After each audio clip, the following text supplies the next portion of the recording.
Republican secretaries of state across the nation are vigorously purging voters in the rolls. Over 17 million, more than 10% of America's active voters in just the 2016-2018 period, according to NBC News. After the 5 Republican appointees on the U.S. Supreme Court gutted the Voting Rights Act in 2013, 14 GOP-controlled states moved within a year, some within days, to restrict access to the vote, particularly for communities of color, students, and retired people. In North Carolina, for example, 158 polling places were permanently closed in the 40 counties with the most African-American voters just before the 2016 election, leading to a 16% decline in African-American early voting in that state. An MIT study found that nationwide, Hispanic voters wait 150% longer in line than white voters, and black voters can expect to wait 200% longer in line to vote. In Indiana, then Governor Mike Pence's new rigorous voter ID law caused an 11.5% drop in African-American voting. Students are suing for their right to vote, and retired people who no longer drive but care passionately about their Social Security and Medicare are being turned away at the polls by the hundreds of thousands because their driver's licenses have expired. The obvious failure of 40-plus years of Reaganomics and GOP policies to maintain a functional middle class in America has been a problem for the modern GOP. In 1974, for example, the GOP had outright control of only 7 states. The message, elect us and we'll help the rich people, just didn't generally resonate with American voters. It's the reason why, outside of the fluke elections of 46 and 52, Democrats controlled the House of Representatives outright for 3 generations, from 1933 to 1996, and controlled the Senate for most of that time. Desperate to win the presidency for the GOP in 1968, Richard Nixon went so far as to commit treason by torpedoing a peace deal with President Lyndon Johnson that President Lyndon Johnson had worked out with the North and South Vietnamese.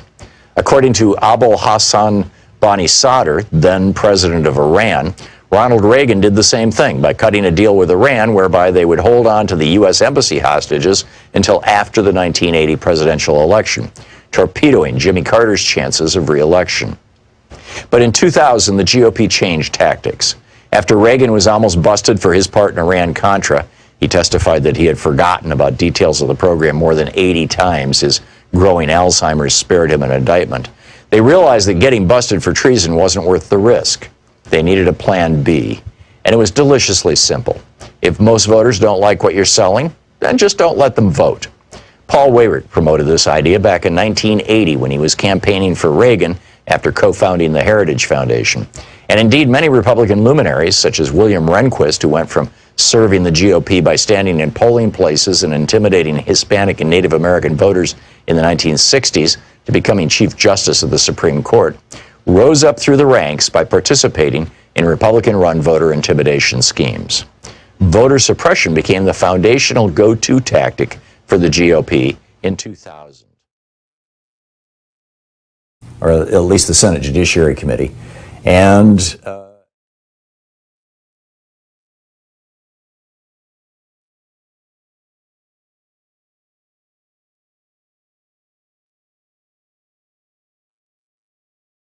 to herd immunity in the case for Medicare for All, which I think the Trump administration is making.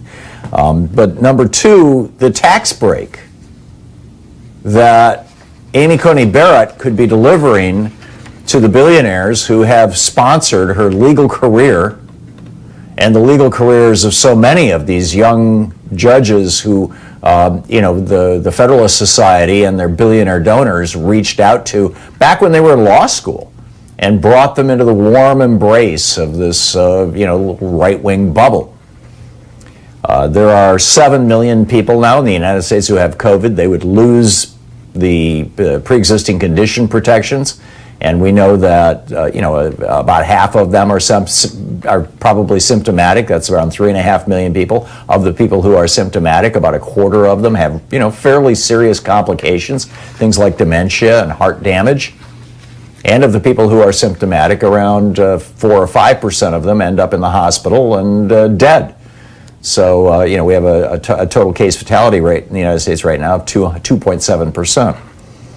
So, which I'll get to in just a second. But none of that, I think, in my opinion, is what's animating the right-wing fossil fuel and other polluting industry billionaires who have been underwriting the Federalist Society, as far as we can tell, and underwriting this massive effort from Americans for Prosperity across the board to put right-wing judges on the courts.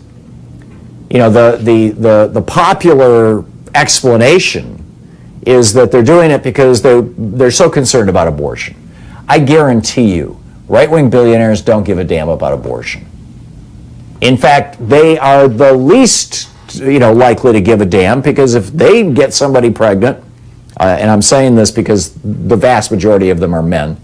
In fact, I don't know of any who are women, but in any case, because if they get somebody pregnant, and even if abortion's illegal in the United States, they can simply hop on a private jet and go to Canada, or go to Mexico, or go to Europe, or wherever, places where abortion is legal. So, I mean, in Ireland, an almost entirely Catholic country, they had a public referendum a few years ago, and put it on the ballot, and they legalized abortion. So, the very richest people, they don't care about abortion.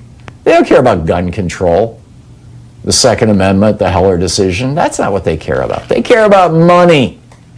That's why they're billionaires.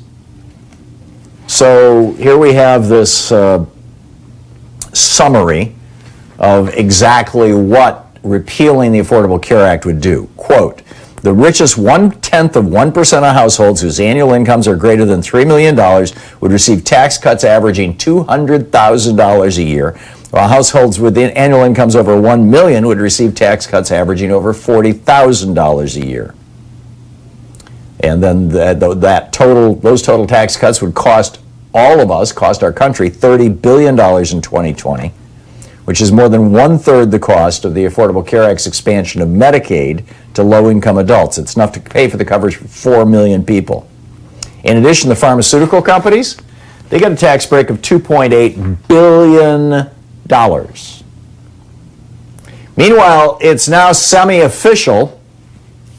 This from today's Washington Post, or maybe it's yesterday's Joel Achenbach. The headline, proposal to hasten herd immunity to the coronavirus grabs White House attention but appalls top scientists.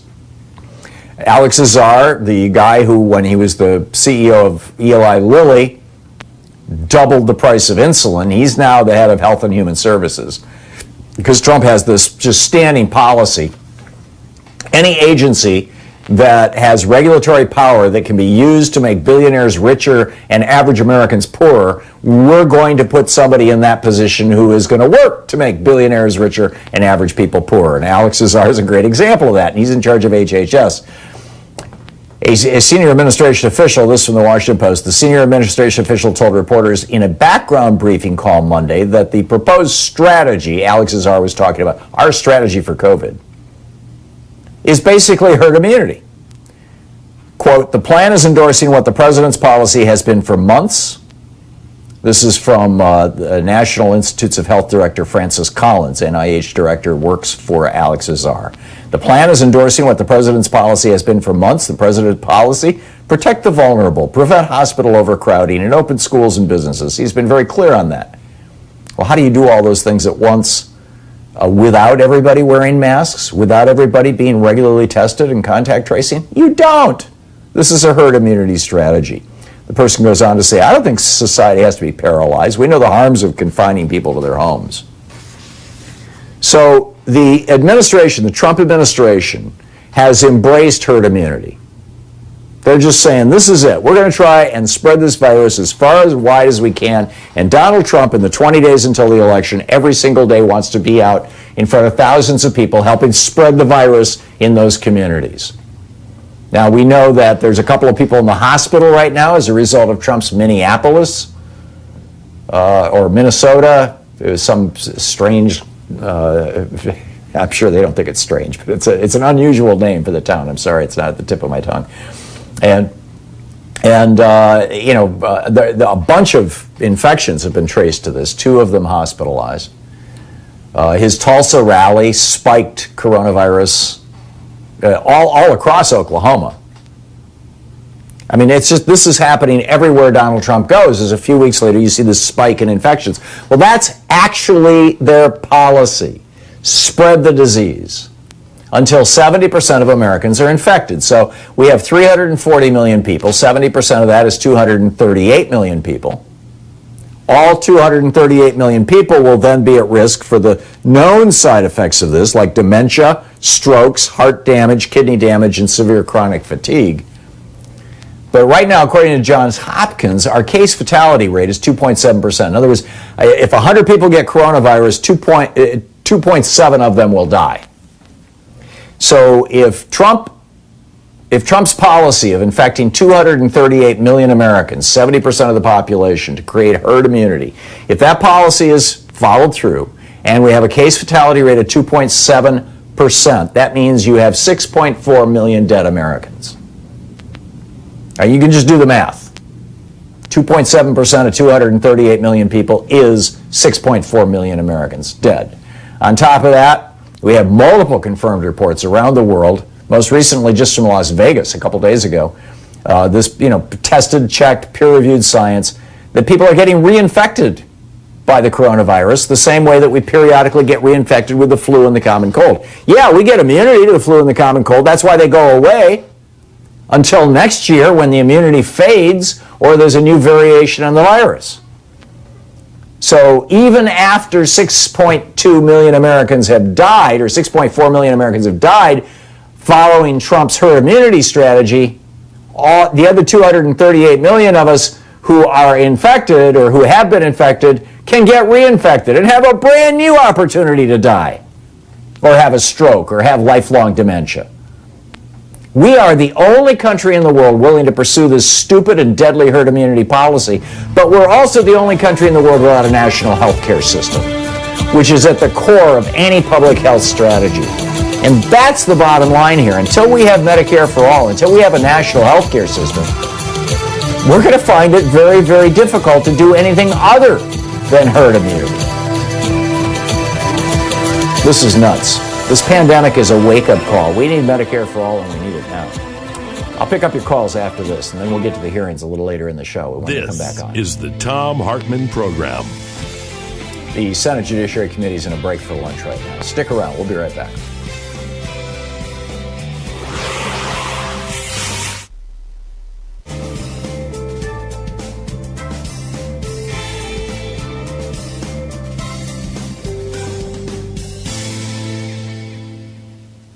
And welcome back. Terry in Eugene, Oregon. Hey, Terry, thanks for watching this on YouTube. What's up? Hey, thanks, Tom. I have a question about Biden. If this confirmation goes through, which it is, the whole sham of it, is it possible, what is his powers? Could he go back in and perhaps balance the court, I don't know, by executive order saying I'm going to add 6 more justices in my term, in 6 more justices to make it 15, or I don't know, perhaps 21? Does he have that much power? Can he do that? And then perhaps make regulations on him, like you have to serve for 15 years before you're even can even get to become a Supreme Court justice? Those powers, Terry, are reserved to Congress. Article 3, Section 2 of the Constitution says that the Supreme Court shall operate under exceptions and regulations and exceptions defined by Congress. The regulations part means that Congress, the House and Senate, get to decide how many members the Supreme Court has, how long they can serve on the court, and even what kinds of cases they can decide and not decide, a power that hasn't been used in a long, long time by this Congress. In fact, it has never really been used in a consequential way. So Biden doesn't have that power, but Congress does, and that's why it's so important that we not only take the House, but the Senate, or hold the House, but take the Senate as well. And then possibly a chance if we take the House and Senate. Court. Okay, that's what I was thinking. All right, Tom, thank you so much, man. Have a great day. Okay. Yeah, you're welcome. Thanks a lot for the call. Jonathan in, is it Wantagh, New York? Yes, it is. How you doing, Tom? First time caller, long time listener. Yeah. Okay. Terry actually stole a little bit of my thunder. Now, I just heard Ted Cruz, and he was talking about, the Democrats are hypocrites because earlier Biden said we shouldn't add any more justices. Leahy said we shouldn't. RBG said we shouldn't. But why couldn't they just own it? Why couldn't they just say it's a different time? Maybe back then it wasn't quite as partisan as it is, and it was wrong then, but it's right now. Is basically what I'm saying. And also, I think it was right then. I think what Congress did in 1863 when Abraham Lincoln said basically to Congress, because we were in the middle of the Civil War at that time, he said, "I'm very concerned that this is the Supreme Court that arguably kicked off the Civil War in 1856 with the Dred Scott decision, and Sure. and so Lincoln said, and I'm hoping I didn't hear you say something you can't say on the air. Lincoln basically said, I'm sure. Okay, good. Thank you. And so Lincoln said, I'm going to add, a Supreme Court justice to the court. And he took the court, well, he didn't do it, but he requested Congress to do it. And Congress added another member to the Supreme Court. Then after Lincoln was assassinated, his vice president, Lincoln had this in his second term, this unity government where he'd brought a Southern slaveholding Democrat onto the ticket with him, which was a huge mistake, Andrew Johnson. And Congress said, we don't want Andrew Johnson to have an opportunity to put anybody on the court. So they got together and they passed a law saying that there were only 7 members of the court. And at that moment in time, there were 9 people on the court and a 10th seat that was open. They took it down to 7. That didn't mean they kicked anybody off the court, but if anybody had died, they wouldn't have been replaced. And then when Andrew Johnson was safely out of office and Ulysses Grant was in charge, then the Republicans said, okay, we're going to take the court, we're going to expand it again from 7, this time up until 9. And that's where it stayed until now. But they did it because of concerns, about basically Southern conservatives. And frankly, that's where we are today. I mean, the party names have changed, but it's Southern conservatives once again. Jonathan, I got to run, but thank you for the call. We'll be right back. It's 20 minutes past the hour.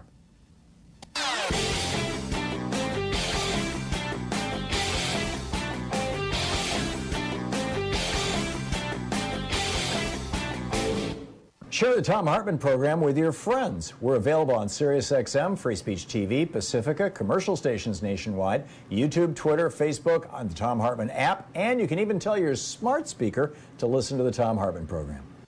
We have a new video up over at thomhartmann.com for people who are regular supporters of our program, and the essence of it is, I use a couple of examples. There's hundreds of them out there. In one case, Alabama is preparing to execute a man who was not guilty of the crime that he committed with a relatively high level of certainty, but still they're gonna kill this guy, an African American. And the other story out of New York State where the police officers hogtied this guy, elbows behind him, tied his legs together, and then threw him down a flight of stairs, mangled his face. He looked he was totally beaten. 12 hours later, he commits suicide in his cell. How is it possible that our prisons do this kind of stuff? Because the 13th Amendment says that slavery is still legal in the United States. You have no rights if you've been convicted of a crime. We need to amend the Constitution. Check it out at thomhartmann.com.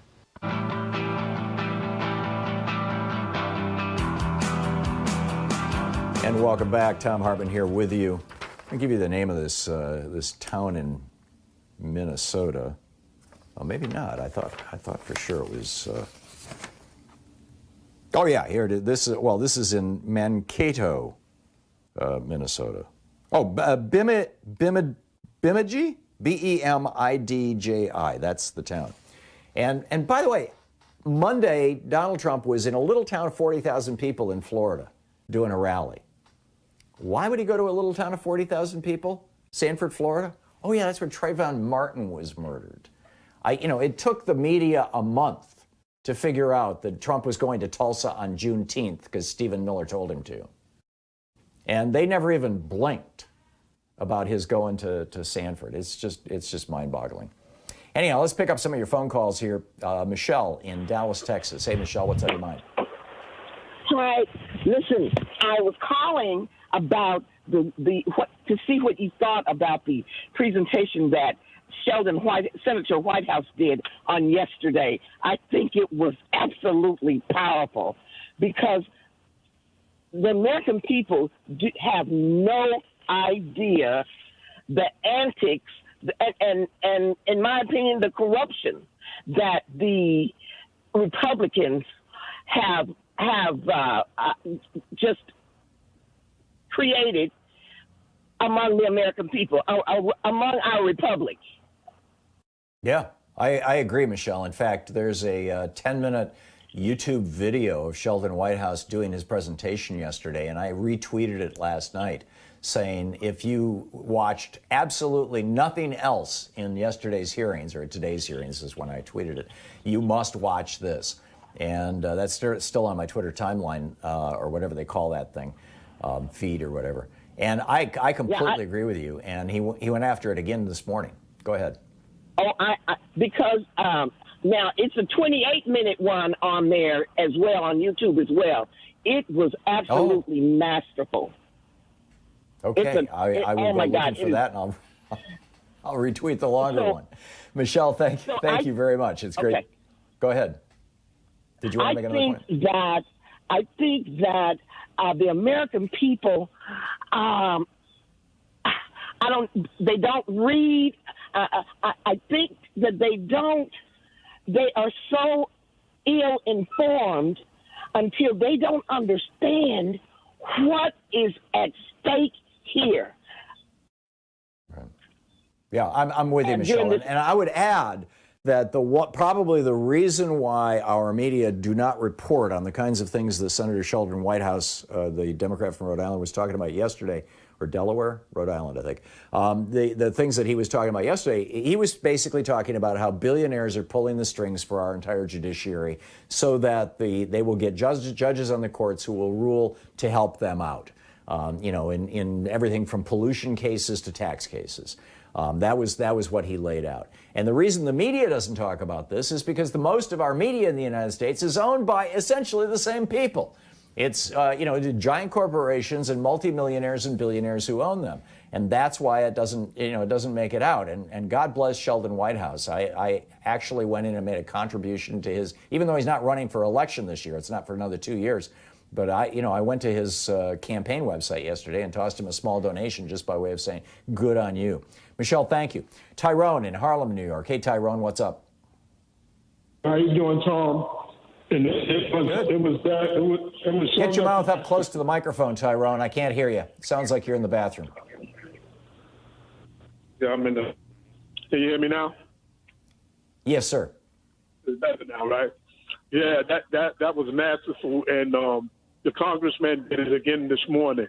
I was like stuck to my earphones listening to how he was breaking down the intricacies of how they knocked down the Janus case and how long it took, 6 years before they felt that it was right to strike.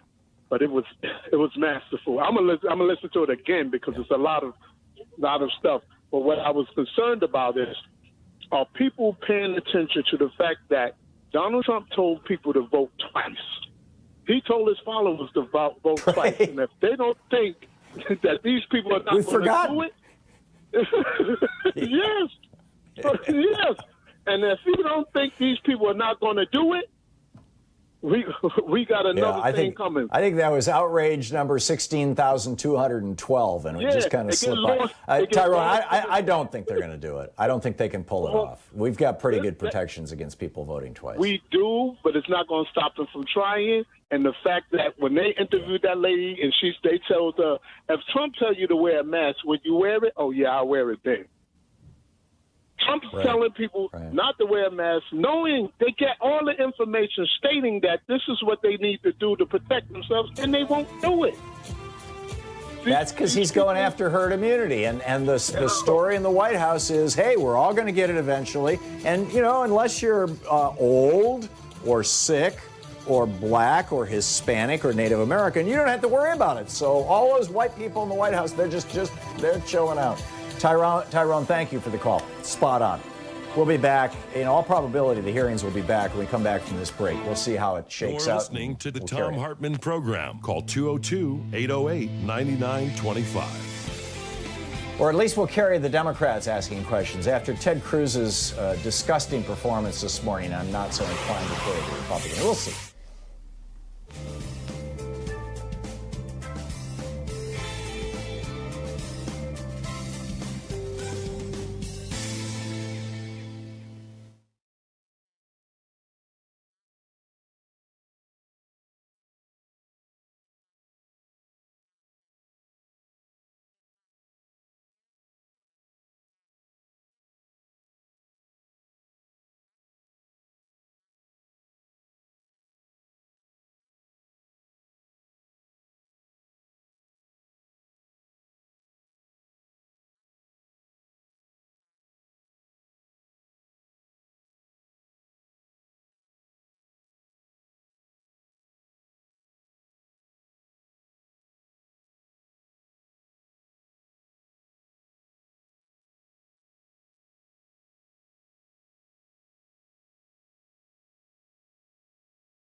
come to subjectively experience a sense of wholeness. This exploration is an experience in context, where the context is the self in connection with happenings, and the findings from such experience is knowledge. Happenings may be facilitated through rituals or ceremonies that incorporate dreaming, visioning, meditation, and prayer. The findings from such experiences are encoded in community praxis as a way of synthesizing knowledge derived from introspection. Hence, indigenous peoples' cultures recognize and affirm the spiritual through practical applications of inner space, excuse me. Such a holistic understanding of accessing, trusting, and exercising our inner authority is the source of the creativity and knowledge synthesis we need for addressing our global problems. While Ehrman refers to this inner authority with the Cree term mamatawisin, which is the capacity to tap the creative life forces of the inner space by the use of all the faculties that consume our being, it is to exercise inwardness. This understanding is missing from our dominant worldview, where objective-based outward exploration is sought for guidance rather than introspective knowledge development. Dependence on external authority is the rule in spite of the call to question authority that has always resonated on the fringes. Under the dominant worldview, obedience trumps community-oriented self-authorship. Decision-making is rarely a holistic process, nor does it utilize alternative states of awareness, deep reflection, and community praxis. The random quotations below, selected from an internet search, reveal that obedience to authority is common under the dominant worldview. Obedience to lawful authority is the foundation of manly characteristics by Robert E. Lee. All religions have based morality on obedience, Alexander Herzen. Obedience brings peace in decision-making, James Faust. Justice is the insurance that we have on our lives and property. Obedience is the premium we pay for it, William Penn. I was not born to be free. I was born to adore and obey, C.S. Lewis. Every game has rules. Life's a game that has its respective rules. Obey the rules, win the game, Israel Ahavor. A wolf cannot have more than one head, or it tears itself apart, Con Iggulden. From a social dissident on the fringe, Noam Chomsky wrote, any dictator would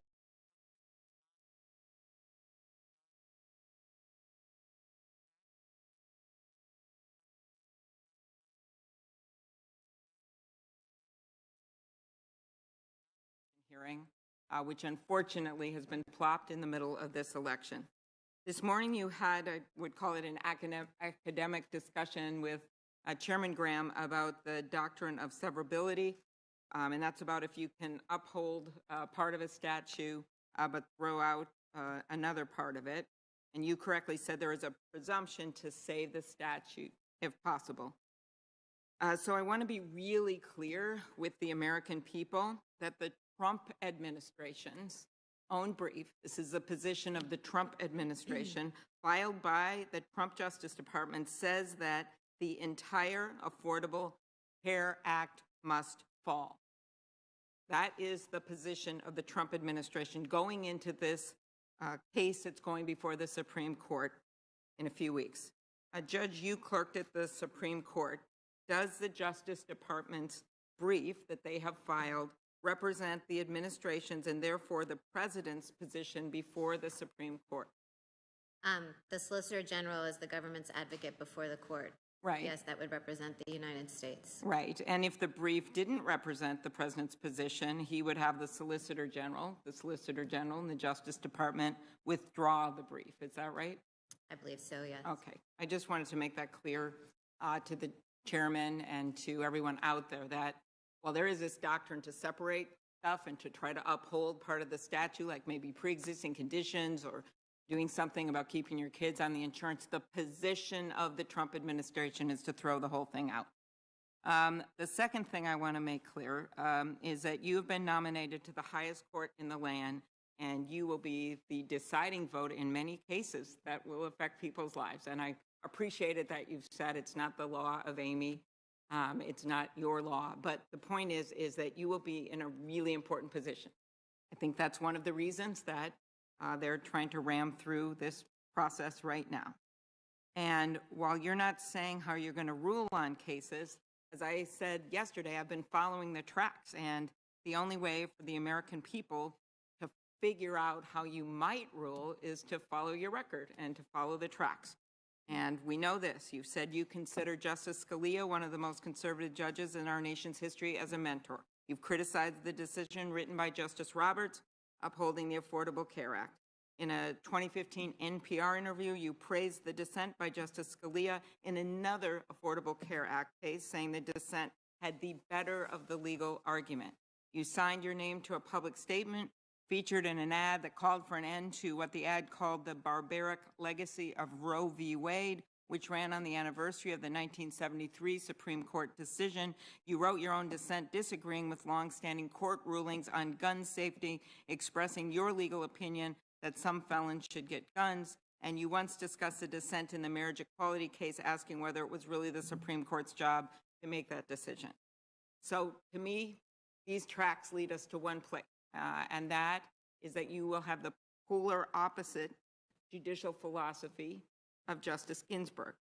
And to me, that would change the balance of this court, which is already 5-4 and known as very conservative when you look back through history, to 6-3. 6-3. And that would have great repercussions for the American people. So I wanted to follow up on something that Senator Harris and I asked you about yesterday, and that is the issue of whether or not you understood the president's clear position on the Affordable Care Act before you wrote the article in which you criticized the legal reasoning for upholding the Affordable Care Act. The president tweeted just one day after you were nominated, that would be September 27th, that it would be a big win if the Supreme Court strikes down the health law. But before you were nominated, and this is what we showed yesterday, Donald Trump tweeted promising that his judicial appointments will do the right thing on Obamacare, unlike Justice Roberts. Yesterday, you were asked by Senator Harris, prior to your nomination, were you aware of President Trump's statements committing to nominate judges who will strike down the Affordable Care Act? You said, I can't really definitively give you a yes or no answer. What I would like to say is I don't recall hearing about or seeing such statements. And after she followed up, you said that the tweet wasn't something that I heard or saw directly by reading it myself. Okay, so I just want to go through some of the things that have happened over the last few years regarding the president's, his obsession to repeal Obamacare. He said, we will repeal and replace disastrous Obamacare when accepting the Republican nomination at the Republican convention in 2016. Did you see that speech? At the Republican convention in 2016. I'm not asking if you were there. I was asking if you saw it on TV. No, I don't believe I watched any of the convention on TV. Or okay. I did. I don't remember any of it. He has said things like, he wants to immediately repeal and replace the disaster known as Obamacare. He has said that he wants to get rid of it. He has said in States of the Union, I am calling on Congress to repeal it. He said, can you believe that Mitch McConnell, who has screamed repeal and replace for 7 years, couldn't get it done? So there have literally been hundreds of statements by him, by my colleagues, and I just find it hard to understand that you were not aware of the president's statements. I am aware that the president opposes the Affordable Care Act. I'm aware that he has criticized the Affordable Care Act. I took Senator Harris's question yesterday to be referring to the specific tweet, maybe the one that you have behind you, about how he wanted to put a justice on the court to replace Obamacare. Mm-hmm. And I'm definitely aware of that tweet now. And as I said to Senator Harris yesterday, it came up in some of my calls with Democratic senators, brought it up. But I honestly can't remember whether I knew about it before I was nominated or not. I'm not sure. But did you have then a general understanding that one of the president's campaign promises was to repeal the Affordable Care Act when you were nominated? As I said before, I'm aware that the president opposes the Affordable Care Act. Well, I know you're aware now, but were you aware back then? Well, seems when you to- were nominated? Well, Senator Klobuchar, I think that the Republicans have kind of made that clear. It's just been part of the public discourse. Okay, but is the answer yes then, that you were Well, aware Senator of it? Klobuchar, all these questions, you're suggesting that I have animus or that I cut a deal with the president, and I was very clear yesterday that that isn't what happened. Were you generally aware of the president's statements when you wrote in an article in the University of Minnesota Law School Journal in 2017, the same year that you became a Seventh Circuit judge, that he pushed the Affordable Care Act beyond its plausible meaning to save the statue, that Justice Roberts had done that? Were you aware of that, of the president's statements when you wrote that article? So that article, Senator Harris told me yesterday, was published in January of 2017. Okay. And a law review article takes several months to go into production. So I can't remember specifically when the conference was. That article came out of a conference for Randy Barnett's book. I can't remember when it was, but I suspect it was before the election. It's not like I wrote it in January of 2017. But President Trump has been saying this in 2015, in 2016, and that's 2 years. It didn't take you that long to write the article. So my question is simply, were you aware of President Trump's opposition to the Affordable Care Act during that time? Senator Klobuchar, I have no idea, and I suspect that if the article was published in January, that I wrote it sometime before the presidential election. Mm-hmm. And again, I want to stress, I have no animus to or agenda for the Affordable Care Act. So to the extent you're suggesting this was like an open letter to President Trump, it was not. Okay.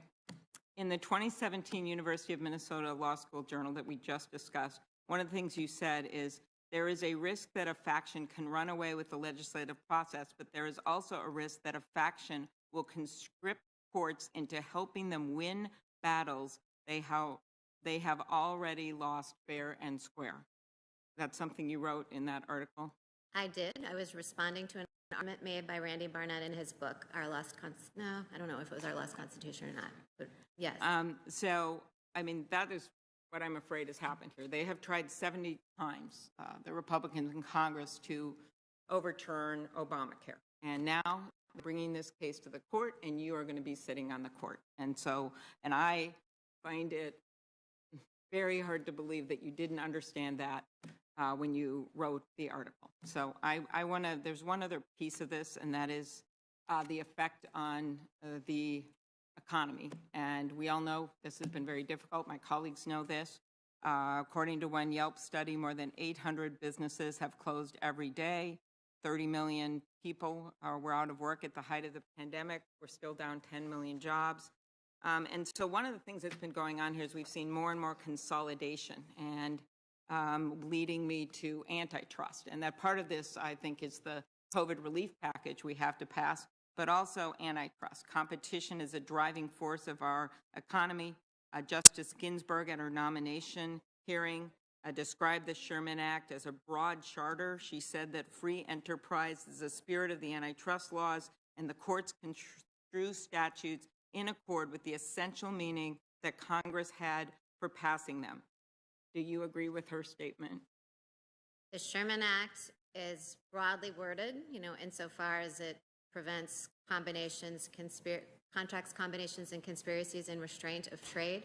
And because that language is broad, courts have developed a robust doctrine of common law to enforce and bring about its promise of eliminating contracts, conspiracies, and combinations that restrain trade. Yes, and I think you and I have discussed this before, but in recent years, Supreme Court opinions, by the way, all decided over Justice Ginsburg's dissent, have made enforcing our antitrust laws even more difficult.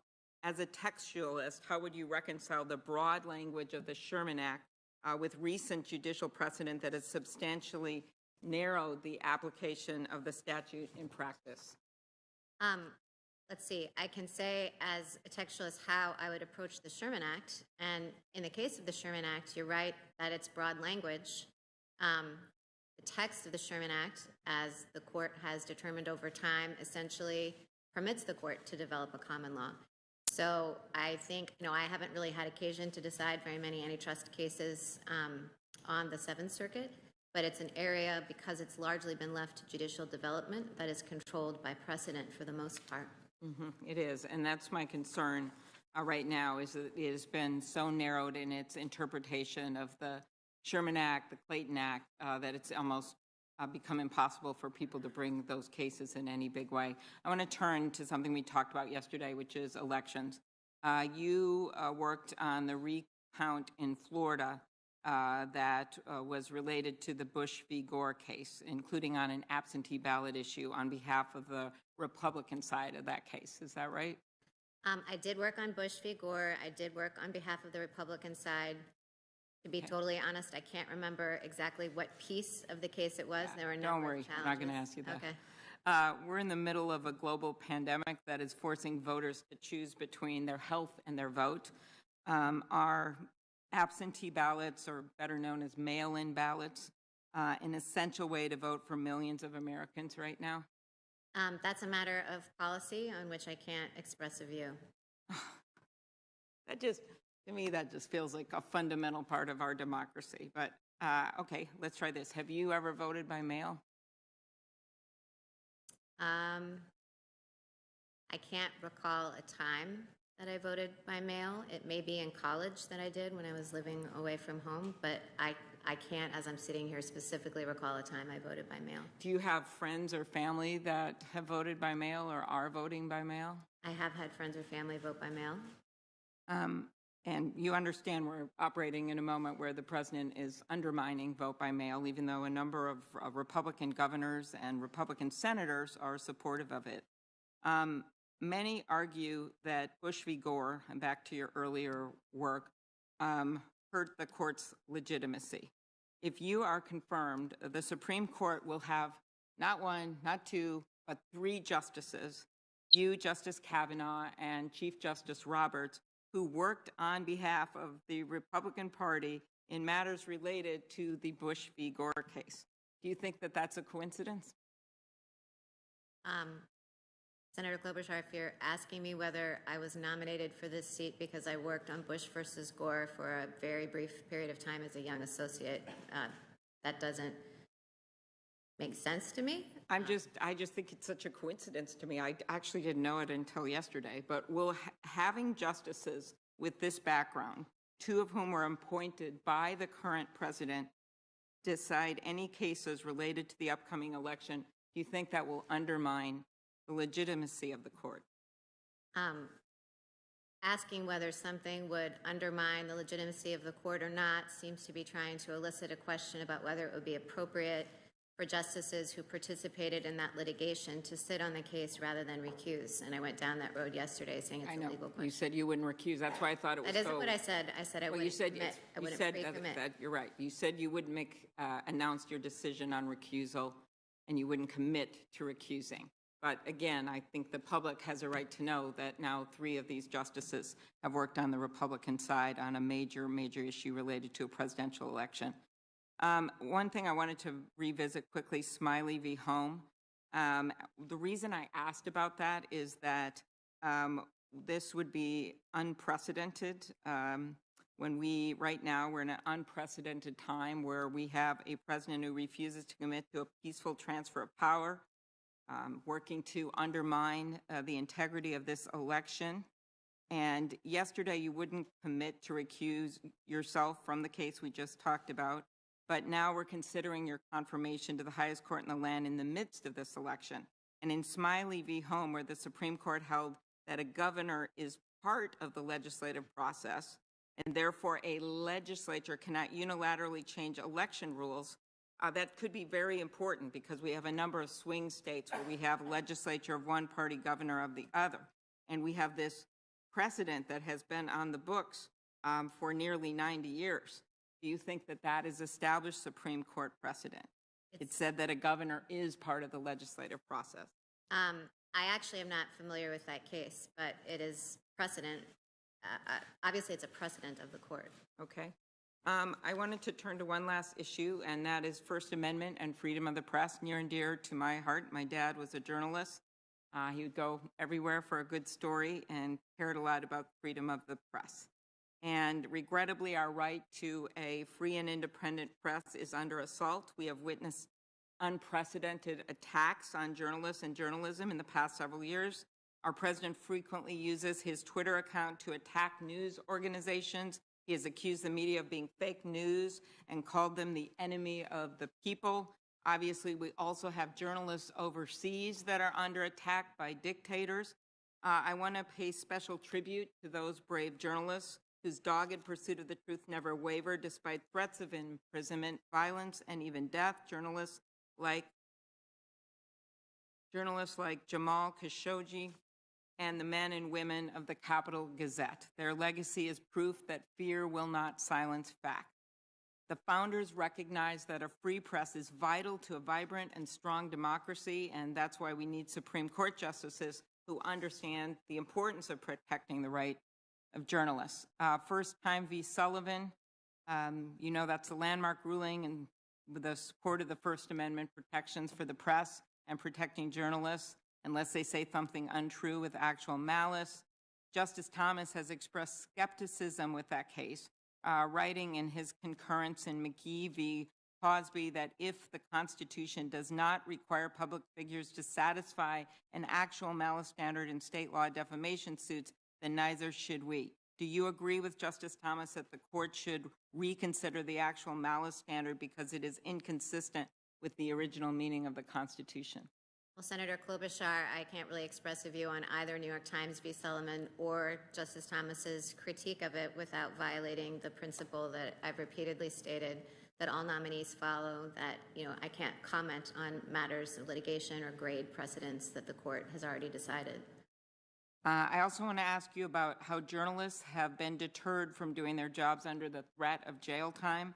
After the Supreme Court's 1972 decision in Brandsburg v. Hayes, many federal courts of appeals have recognized what's called the reporter's privilege, which protects a reporter's First Amendment right to protect his or her sources from disclosure in certain circumstances. The Seventh Circuit, by the way, on which you serve, has rejected a constitutional basis for a reporter's privilege.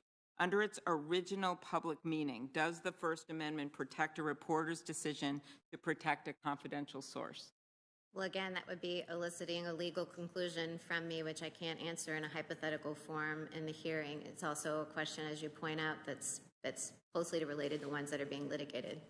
Okay, one last try. Do you agree that if reporters cannot protect their sources, they are less likely to be able to find confidential witnesses willing to share information, confidential informers willing to share information about issues of public importance? Well, Senator, that would both be a policy question, a matter of public policy, which I can't express a view on, and presumably also one that might factor into the question of what the First Amendment protects. So again, that's not something that I can give an opinion on in this context. Okay. I guess my last thing I'll just say is I hope people watching out there are going to follow the tracks of this record and are going to vote. Thank you.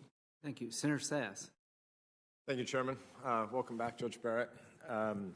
Let's start with how judges should look back on their career at the end of it. So if you are confirmed 30 or 40 years from now, when you hang up your robe and sit on a front porch in South Bend or wherever, probably with a big gaggle of grandkids around you, how will you judge whether or not you had a successful career as a judge and justice? I would judge whether I'd had a successful career by whether I'd always acted with integrity, whether I'd always followed the rule of law and resisted the temptation to twist the law in the direction that I wanted it to go, whether I had treated my colleagues kindly and with collegiality, whether I had mentored and the white people in right away, and the black people have to wait for hours. And that's happening right broadly now speaking, this is happening all across the former slave states. It's happening right now in Salacious.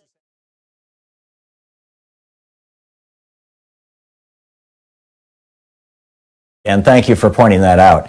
Right now, the governor of Texas has said that Harris County, for example, I believe it's Harris County is where Houston is, 4-point-something million people can have one ballot drop box.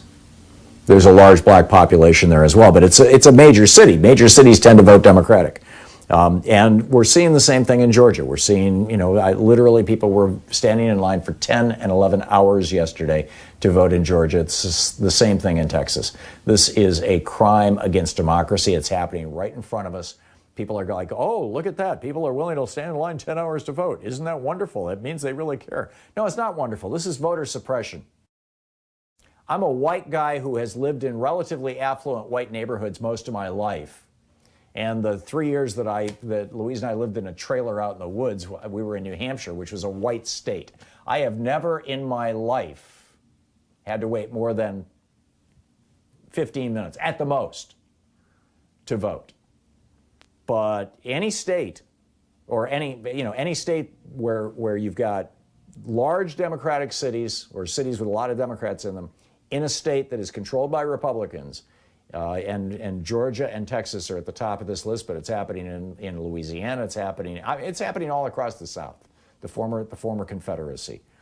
Any state where the Republicans can control the election process, it's going to take a hell of a long time to vote if you are black, if you are poor, or if you are a student, and in many cases, even if you're elderly. So I mean, let's just acknowledge that that's what's so, and that's what's going on. I just have 45 seconds to the break here, so I just want to share one other thing. This just came out in a case called Smith v. Illinois Department of Transportation that came before the Seventh Circuit, which is where Amy Coney Barrett sits right now and has for 3 years because Mitch McConnell refused to put a qualified black woman on that court who Barack Obama had nominated. McConnell refused to allow it. He held the seat open for Barrett.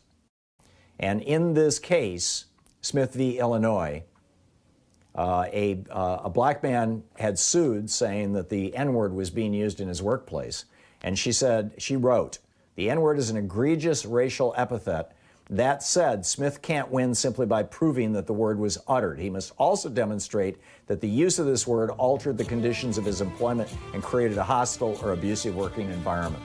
In other words, Amy Coney Barrett believes that if you shout the N-word at a black person in the workplace, that is not sufficient evidence that you are creating a, quote, hostile or abusive working environment. This is who's before the Judiciary Committee right now. We'll be back with more of these hearings in just a moment. You're listening to Thom Hartmann.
To tackle a few of those constitutional structure questions for a popular audience, can you explain what the Ninth Amendment is about? Why do we have it?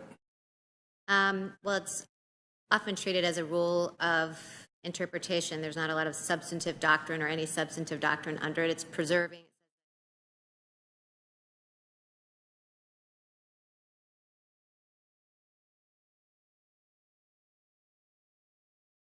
If we maybe broaden it from just the Ninth Amendment to the Bill of Rights in general, why do we have one, and what would be different in our constitutional structure if we didn't have the Bill of Rights?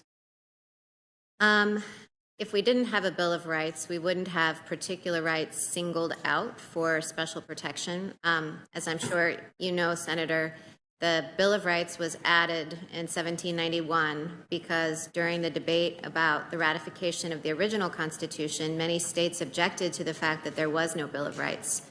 The original idea, when the original Constitution, and by that I mean, beginning with Article 1, moving up, was that the very structure of government protected rights. And there wasn't thought to be a need to have a Bill of Rights because it was thought that the separation of powers and the structure of federalism would be a protection for those rights.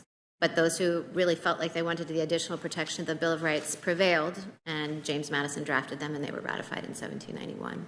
So I don't mean to put words in your mouth. I mean to lay out a hypothesis so you can expand upon it or correct me. But is it fair to say that most governments in human history have had a default assumption of prohibition? Governments can do whatever they want, and citizens don't have rights unless governments proactively give them rights. The default assumption is you don't have freedom of religion in most governments across time and space. You don't have the freedom to start a business. And the American system starts with the opposite assumption, which is that freedom is the default condition. People are created in the image of God with inalienable rights. These are pre-governmental rights. And the government has to have specifically enumerated powers. We, the Congress, have to authorize Article 2 branch, the executive branch, to go ahead and do anything. And if they don't have those authorities, they in the executive branch and the administrative agencies, they can't do anything unless Congress gives them the freedom, and the people's default assumption is freedom. And so our system is to flip the historic prohibition assumption, and we have a freedom assumption on people and a prohibition assumption on government. And so prior to the Bill of Rights, the structure of the Constitution was saying that we don't need to enumerate rights because the assumption is you have a right unless a prohibition has been created. Is that a fair way to think about it? And how would you expand upon it more eloquently since you teach this stuff? You are far more eloquent than I, Senator Sass. No, I think that is an accurate description of how of the assumptions underlying our Constitution. That the assumption was that if Congress had limited power, it wouldn't have the ability to infringe rights in the first place. And of course, at the time the Constitution was ratified, the states were thought to have, because the people are closer to their state governments, states, that's the point of federalism, right? That citizens can have different policies in states and more influence over their state governments and their state legislatures than the federal government. What role does the Declaration of Independence play in interpreting the Constitution, or what's the relationship between the two documents? Well, the Declaration of Independence is an expression of our ideals, expression of, our desire to be free of England. It's not law, however. The Constitution is law. So the Constitution is our foundational law and a governing document. And, while the Declaration of Independence tells us a lot about history and about the roots of our republic, it isn't binding law. What are the 5 freedoms of the First Amendment? Speech, religion, press, assembly. Speech, press, religion, assembly. I don't know. What am I missing? Redress or protest. Okay. Why is there one amendment that has these 5 freedoms clustered? Why do they hang together? I don't know what you're getting at in that one. You mean what is the common denominator? Yeah, I mean, why I'm getting back to the same idea that the Bill of Rights was sort of an attempt to do public catechesis. It was an attempt to say, we already believe in limited government, we the founders. That's the brilliance of the miracle at Philadelphia, despite all the failures to live up to our ideals. But the 1787, 1788 conversation was to say, we believe in limited government because we believe in the limitless rights of people. And so they didn't have a Bill of Rights. But later when they started spelling it out, it's sort of like they got jazzed up trying to work this out for the American people. This is amazing stuff.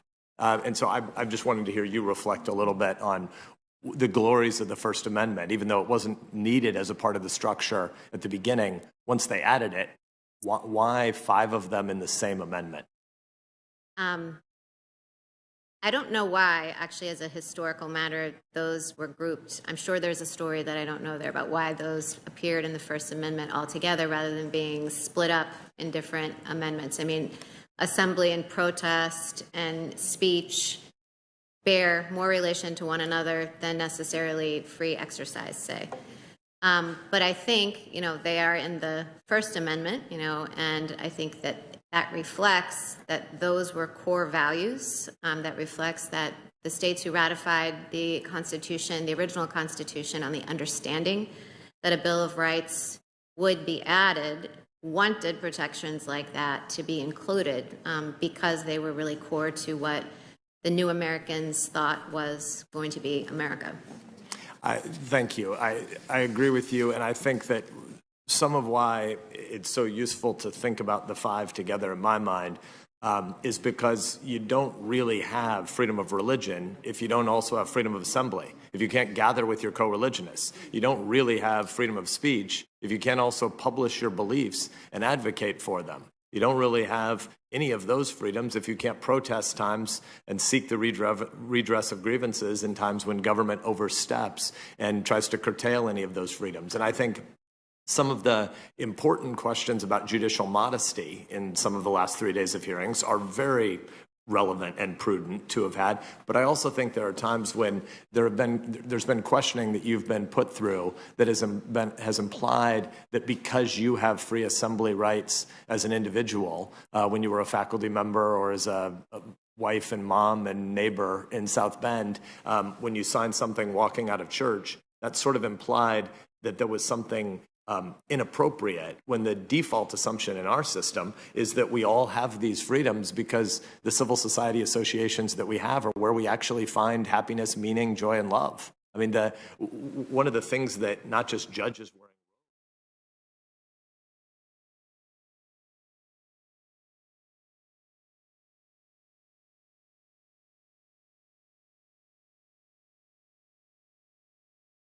United. Do you want to illuminate me? I mean, I can tell you my read.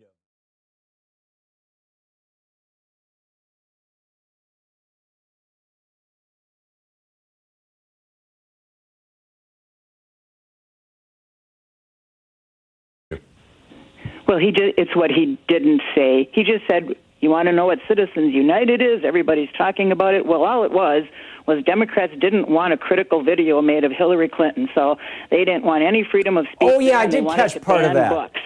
That's all he basically said. Right, he said they want to ban books and they want to ban movies. Exactly, yeah. And books. Okay, and a quick recap. Citizens United was an anti-Hillary Clinton AstroTurf organization that had put together a movie, an hour-long or 90-minute-long movie about Hillary Clinton. I think it was called The Truth About Hillary. And it was basically trashing Hillary Clinton. There was an election law in the books that said within, as I recall, 90 days of an election, anything like that is specifically, obviously partisan, would be considered a campaign contribution. And therefore, if Citizens United was spending money promoting this movie, that would have to be considered a campaign contribution to the whoever. Let's see to the this was in 2010, so this would have been the 2008 election. So this was Hillary Clinton versus Barack Obama back then. This is when they expected that Hillary Clinton was going to be the nominee. So in any case, it would have had to be considered a campaign contribution. In response to that, basically, the Supreme Court blew up a whole bunch of those laws that were passed after in the Jerry Ford administration and the Jimmy Carter administration following the Nixon bribery scandals. And they did it with this very bizarre, twisted logic. They said that basically the reason why it's inappropriate to restrain the speech of corporations, in this case a nonprofit corporation, but a corporation nonetheless. The reason why it's inappropriate to restrain their speech is because corporations are the most well-informed actors, their phrase, their word, in the economic sphere. And by telling them that they cannot, inflict their political opinions on us, we are depriving ourselves of hearing what they have to say. So it wasn't actually so much, it was argued as free speech, but it wasn't like, the corporations have a right to free speech, although that's already been established. That was back in 1976 in the Buckley case. But rather, it was you have a right to listen, and your right to listen to corporations is impaired if the corporations are forbidden from doing this. And, Ted Cruz is just pathetic. I mean, the way that he tries to twist things around and all this kind of stuff is just bizarre.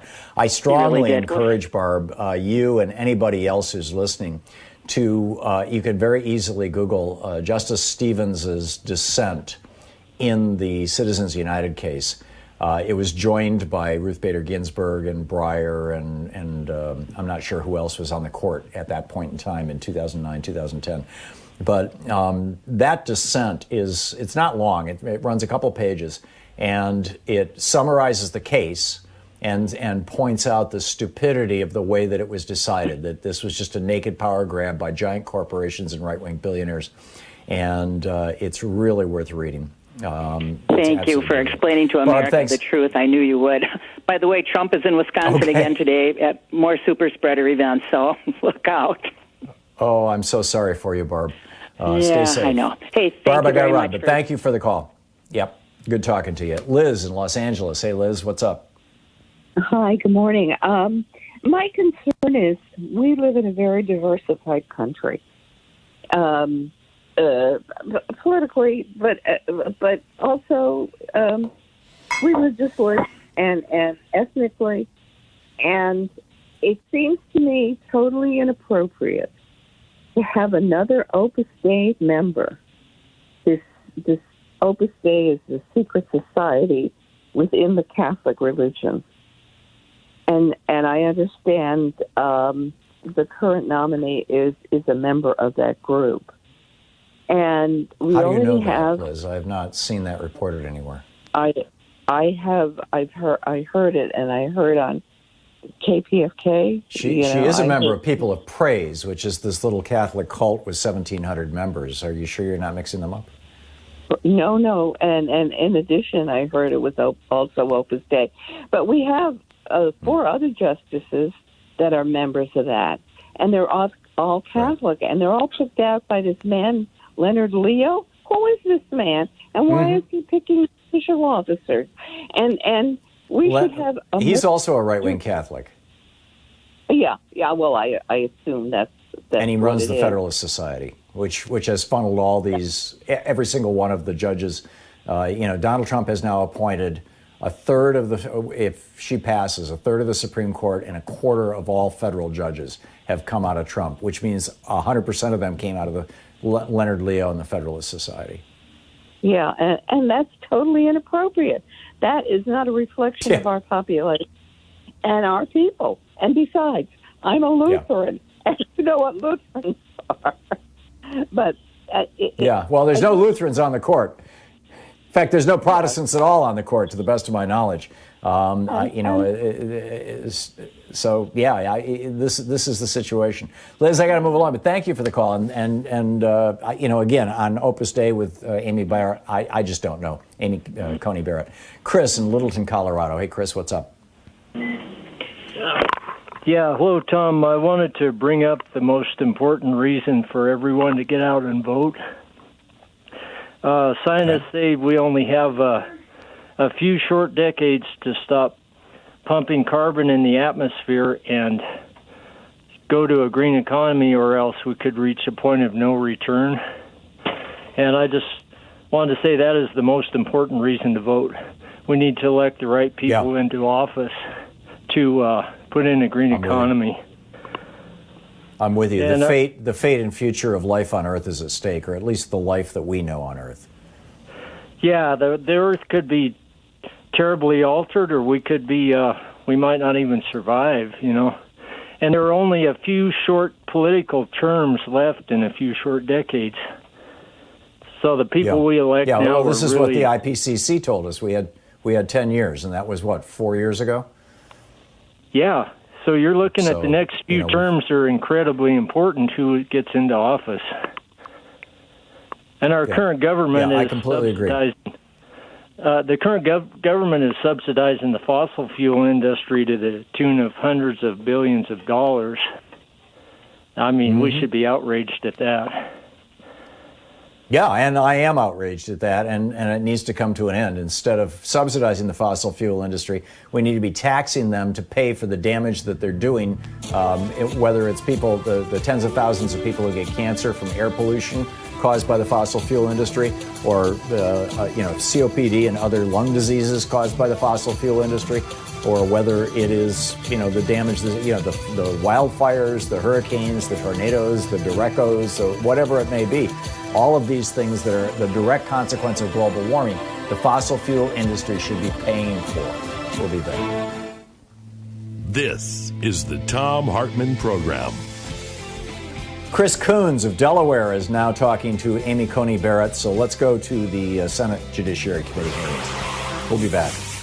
In an interview just 8 years ago in 2012 on Fox News, Justice Scalia said this decision was wrong because under his originalist philosophy, there's no such thing as a general.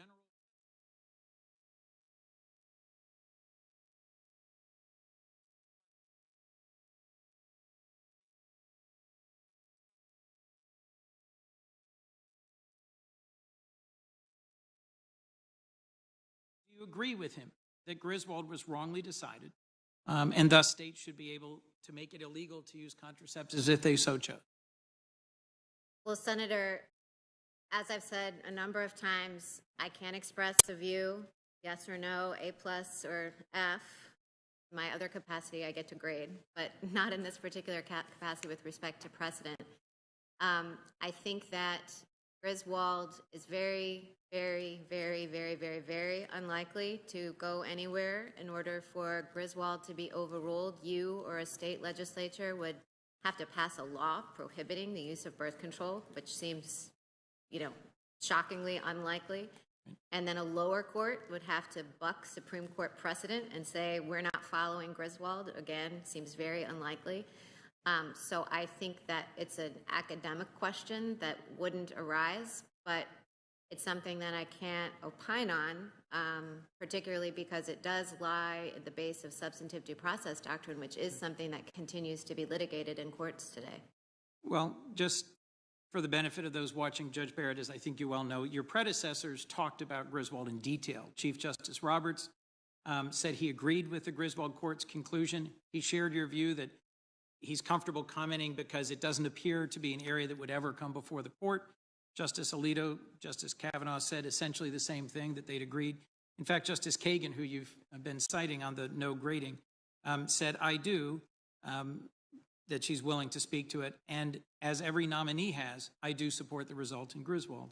I understand that you're saying to us you're going to be your own justice and that you're very hesitant to talk about this case because it is an anchor to substantive due process. But let me just one more time say, are you unwilling to say, as so many currently serving justices have, that at least Griswold is not wrong? I think Griswold isn't going anywhere unless you plan to pass a law prohibiting couples or all people from using birth control. And I think the question, because it's entirely academic, because it seems unthinkable that any legislature would pass such a law, I think the only reason that it's even worth asking that question is to lay a predicate for whether Roe was rightly decided, because Griswold does lie at the foundation of that line of precedent. Right. So because Griswold involves substantive due process, an area that remains one subject to litigation all over the country, I don't think it's an issue, a case that I can opine on, but nor do I think Griswold is in danger of going anywhere. Well, and to be clear about what it underlies, it's not just that Griswold was a landmark case, as you well know. It anchors a lot of modern liberty interests in personal and family autonomy. It was extended to couples in Eisenstadt. It was extended to the right for women to control the reproductive choices in Roe and in Casey. But it was also extended to support same-sex couple intimacy in Lawrence v. Texas, and ultimately that same-sex couples have an equal right to marry in Obergefell. The reason I'm taking a few minutes with this is that Justice Scalia publicly disagreed with or dissented in each and every one of these cases. He wrote in one of these decisions that it reflected the court adopting the so-called homosexual agenda. And just last week, Justices Thomas and Alito issued an opinion stating the Supreme Court needs to fix problems from its holding in Obergefell. So I understand you'll be your own justice, and Justice Scalia's philosophy is significant, but I also think you've made it clear that it's largely your philosophy, and I'm trying to help viewers understand what it means to replace a Justice Ginsburg with someone who may more closely follow Justice Scalia's approach. If Justice Scalia had had his way, we'd be in a very different country with regard to gender discrimination. In one of Justice Ginsburg's most celebrated decisions in 1996, in the case involving Virginia Military Institute, she struck down their male-only admissions policy. Decades later, VMI honored Justice Ginsburg in recognition of the contribution alumni have made. Justice Scalia was the sole dissenter in that case and even accused the court of destroying VMI, which remains standing and strong to this day. I'm just getting at how closely you would ally yourself with Justice Scalia's jurisprudence. Would you agree with Justice Scalia that Justice Ginsburg's decision in VMI was wrong? Well, Senator Coons, to be clear, as I said, I think in response to this question yesterday, I do share Justice Scalia's approach to text, originalism and textualism. But in the litany of cases that you've just identified, the particular votes that he cast are a different question of whether I would agree with the way that he applied those principles in particular cases. And I've already said, and I hope that you aren't suggesting that I don't have my own mind or that I couldn't think independently or that I would just decide like, oh, let me see what Justice Scalia has said about this in the past, because I assure you I have my own mind. But everything that he said is not necessarily what I would agree with or what I would do if I were Justice Barrett. That was Justice Scalia. So I share his philosophy, but I've never said that I would always reach the same outcome as he did. Understood. But I think a case like this is a striking example of what it might mean to replace Justice Ginsburg and her methodology and her approach with someone much closer to Justice Scalia. And frankly, to me, this comes back in part to the president who nominated you.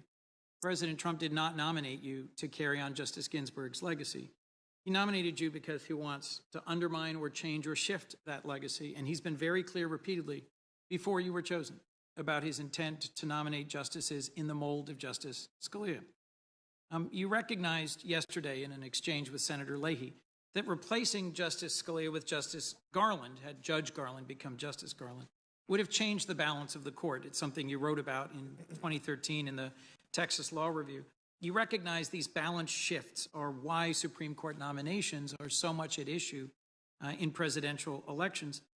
Do you just acknowledge that your confirmation, even though you won't be identical to Justice Scalia, will profoundly impact the balance of the court and the way in which it decides future cases? I think the statement that I was having an interchange with Senator Leahy about yesterday was about an interview that I gave shortly after Justice Scalia's death, but after Judge Garland's nomination. I did say that, use that phrase, lateral move. And what I meant by that, I very much agree with Senator Sass that we shouldn't talk about Republican judges and Democratic judges because I think there are just judges. But of course it's true that judges have differences in judicial philosophy. So I actually think Justice Breyer and Justice Scalia are a great example of this because they sometimes had public debates with Justice Scalia advocating originalism and Justice Breyer advocating active liberty. And there's room on the court for that, for having different approaches. It's not about having, your colleagues on the other side of the aisle, all of you in the room have different policy platforms, but judges don't have policy platforms, but it is certainly the case that judges take different approaches to interpreting the text. And that is what I meant when I was describing how the balance of the court would shift. It would be away from one balance and toward another in terms of how judges think about the text. And Judge, what I want to explore with you in the time I have remaining is exactly how those shifts in methodology, in approach, may well have a dramatic impact on the policy outcomes, on what is and isn't upheld as law going forward. On the board behind me, I've asked my team if we would just go back and look at cases. All of these cases listed, it's roughly 120, have something in common. Justice Ginsburg was in the majority. Justice Scalia was in the minority dissenting. And these are cases that touch on nearly every aspect of modern American life. I've talked a lot yesterday about care and the Affordable Care Act. Yes, that's on there. A number of my colleagues have talked about some other areas. But what's striking is if you just look at what a 5-4 balance towards this methodology means, if change towards a 5-4 balance to this methodology, it has huge consequences for education, for consumer rights, for access to the courts, for civil rights, for immigration, for environmental protection, for Native American rights, for workers' rights, for elections, for executive power, for reproductive rights, for free speech, civil justice, economic development, privacy, government misconduct, prisoner rights, capital punishment, gun safety, and criminal justice. In each and every one of these cases, if Justice Ginsburg had been replaced by a justice with the same core methodological approach and view of the law and decision-making, you can't predict exactly how the case would have turned out, but in virtually every case, it would have moved in a different direction, and in a direction much closer to Scalia's philosophy and farther away from Justice Ginsburg. And that's why I think your views on precedent matter, and we should take a few minutes and go through them. It's something you've written about at length and where you're quite well-grounded. The precedents of the court, which is what these 120 cases are precedents upon which litigants, the average American, should be able to rely. And that's that whole issue about whether justices are simply umpires calling balls and strikes or whether there is some agenda. My concern is that a leading scholar in the field of constitutional law has recently reviewed your writings and concluded that you demonstrate an extreme willingness and even radical willingness to revisit settled precedents. Some characterize you as more extreme than Justice Scalia in your approach to precedent and closer to Justice Thomas. The Supreme Court has long held, as you well know, that overturning precedent, a settled case, requires a special justification or strong grounds. But in a 2003 article in the University of Colorado Law Review, you wrote, and I'm quoting, and I think I'll get a chart here in a second that has a quote, "Generally speaking, if a litigant demonstrates a prior decision clearly misinterprets the statutory or constitutional provision it purports to interpret, the court should overrule the precedent." What I see missing from this text and the broader context around it was anything about needing a special justification to overturn settled law or anything about the other factors the Supreme Court typically requires. You seem to be saying a judge should overrule any precedent as long as she thinks it's clearly wrong. If that's your view, and I think from this text it is, it basically means any precedent is at risk where your originalist view of the Constitution or textualist view of the statute says it's clearly wrong. Do you stand by this statement? Senator Coons, that statement was talking about the courts of appeal. I believe that statement was about the due process clause, and you probably stretch back from your lawyer days, remember the principles of issue preclusion and claim preclusion. Right. And that article was about how in the courts of appeals that had a very rigid rule that one panel couldn't overrule another, that those rigid rules in the courts of appeal were inconsistent or in tension with some of the court's issue and claim preclusion doctrine. So it wasn't about normal functioning of precedent, especially at the Supreme Court where there are no such rules. And I'll point out that the article was about circuit courts and courts of appeal, and in my time on the Seventh Circuit, I don't think there's any evidence that I've been unwilling to follow or apply circuit precedent. As for the scholar criticizing me as a radical on stare decisis, I'm not sure who it was or the substance of the criticism, but I'm very surprised because I think it was my conversation with Senator Feinstein earlier. I explained that the article, which many people have plucked a sentence from, the Texas Law Review article, was a defense of the Supreme Court's approach to constitutional stare decisis. If we can, let's move to that quote, because your words weren't just limited to this context. to talking about individual litigants versus how issue preclusion works. It was a novel analysis, the 2003 article, something I hadn't thought of about how stare decisis impacts an individual litigant. But in this 2013 University of Texas Law Review article, which has also been referenced today, you wrote, and I'm quoting, "It's more legitimate for a justice to enforce her best understanding of the Constitution rather than a precedent she thinks clearly in conflict with it." Again, you're saying that if a Supreme Court justice thinks a prior ruling was clearly wrong, she should disregard precedent with which she disagrees, regardless of the typical balancing factor. Senator Coons, with respect, as I explained this morning, that sentence has been plucked out of the article to kind of, I think, create a misimpression about the context. The whole article discussed reliance interests, discussed the reasons for stare decisis, and emphasized that courts ought not disrupt settled precedent, absent very good reason to do so, reliance interests being one. And I think that no one on the court, or even no one in this room, would think that the court ought never revisit its precedent. As I was mentioning, maybe it was to Senator Leahy earlier, you know, Bowers versus Hardwick held that certain sexual conduct between same-sex partners was illegal. It was criminalized. And then Lawrence versus Texas overruled that. And my guess is that you think Lawrence versus Texas was correctly decided. So I don't think, Senator Coons, that your position would be that no precedent should ever be revisited. Correct. I do think in grievously wrong cases, it is appropriate to reach back, as a number of members have discussed around Brown versus Board and Plessy, and I did note that exchange earlier. But in terms of reliance interest and the significance of reliance interest, in reading that 2003 Colorado Law Review article, you wrote that reliance should count much less, if at all, when a litigant convinces a court that precedent conflicts with the statutory or constitutional provision it purports to interpret. I was struck by that language because I know you choose your words carefully. You've acknowledged reliance interests exist and they're part of the Supreme Court and its approach. But in this article, it seems to me you're giving your views about whether reliance should matter. And you're unequivocally stating it shouldn't. It should matter less, if at all, when the originalist approach to reading the Constitution says this is wrong-sided. That's why, to me, the concern about reading the Constitution through a Scalia lens rather than a quite different, methodologically, Ginsburg lens.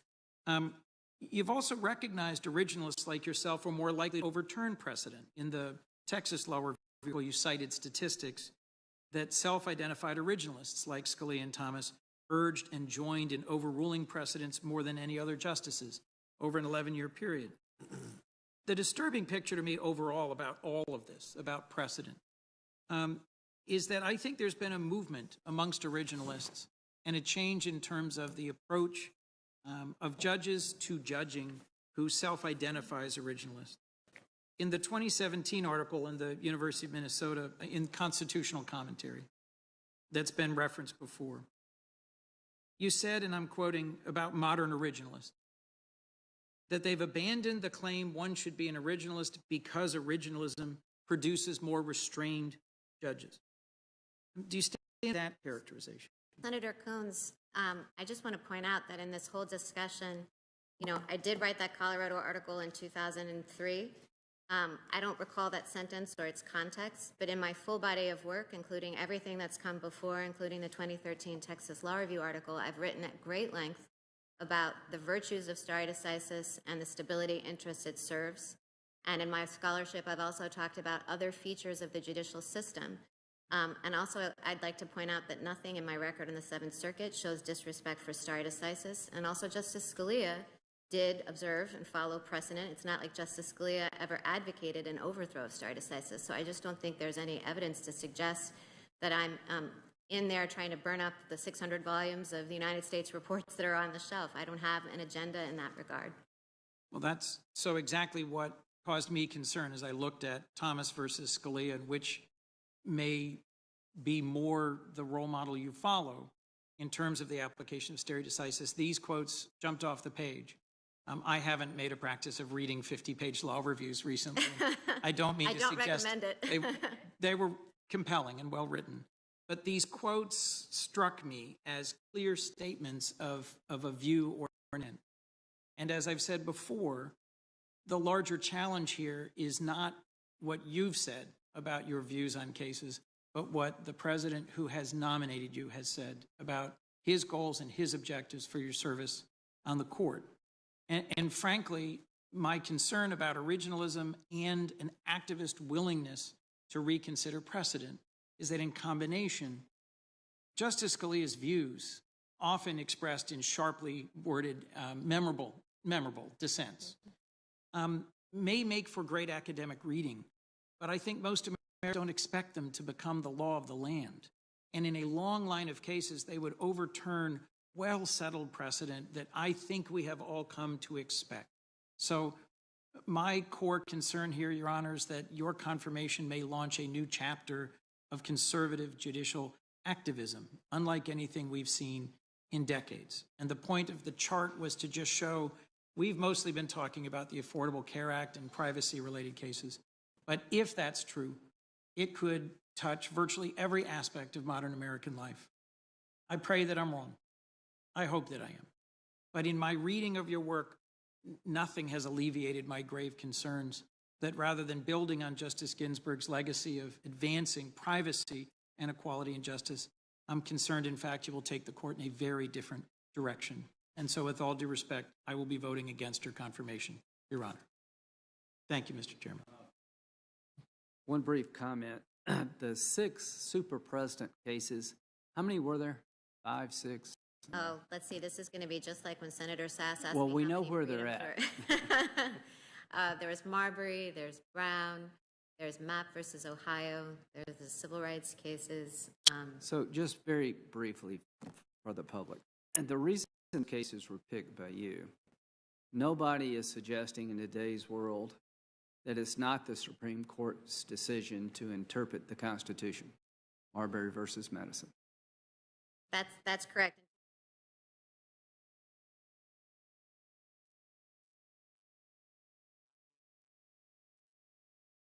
Interpret the Constitution. And nobody. So we're gonna, Lindsey Graham. I paused there to hear to see. Yeah, maybe he's gonna say something interesting, but no, it's just more posturing from Lindsey Graham. So, picking up your phone calls, Mary in Bainbridge Island. Hey, Mary, what's up? Oh, hi. Okay. Dictator Trump. Do you remember a few months ago he wanted to delay the election and Mitch McConnell said, oh, no, we're going to go ahead, blah, blah. But that was before the senator, so many of the Republican senators were in such trouble with this election. So it occurred to me on this coronavirus that, this sounds kind of crazy, that Trump really the more people that get sick, the better, as far as delaying the election goes, because then he would have a reason. And, of course, McConnell and all those guys who said, oh, yes, go ahead with the election, might now say, oh, no, let's delay. So I just wondered, had you thought of that theory, or could that be a theory, or who would decide this? And my other question was on martial law. Can you arrest somebody without cause if you have martial law? Yes, by and large, you can detain. So it depends on the parameters of when it's invoked, but yes. And Mary, thank you thanks for the questions. Number one, I have not heard any Republicans advance the idea that the more people who get infected with COVID, the better for the election because people won't vote. In fact, it seems that the people who are really taking their lives in their hands are those people who are showing up at the Trump rallies who, increasingly are older people, and, which is just crazy. But the Trump administration has all but declared herd immunity, that this is their strategy. I don't think that they're doing it for a reason that has to do with the elections. I don't think they're doing it because they think it's good science. I mean, this is the idea of their radiologist doctor, their Fox News doctor, who has no experience whatsoever in the field of infectious diseases. His idea is, let's just everybody get sick and then we'll all be immune. Everybody gets sick with the common cold every year. It doesn't give us immunity. It gives us immunity for a few months, but by and large, it doesn't give us immunity. I realize the common cold is caused by both coronaviruses and rhinoviruses. In both cases, we don't have lasting immunity. Same with the flu. You get the flu every year, or you can, if you're really trying to, and it doesn't give you immunity. The flu shot gives you immunity for less than a year. So we have no idea what the immunity is going to be like on this. So the idea of herd immunity, which has never been used ever in the history of the world as a way of dealing with an epidemic or a pandemic, never. It's insane. This is the policy that the Trump administration is following. So then you have to ask the question, why? Why would the Trump administration buy into this policy? And I think the answer is very, very simple. It's not because they think it'll work. It's not because they think it's good science. It's very simple and very straightforward. It's the easiest way. It's the easiest path. I mean, this is just a classic example of Donald Trump being lazy, the Republicans being lazy, and just saying, we don't want to do anything. And so we're going to dress this up with something that sounds scientific, herd immunity. Yeah, well, it sounds scientific. But basically, we don't want to do anything. It's too much effort.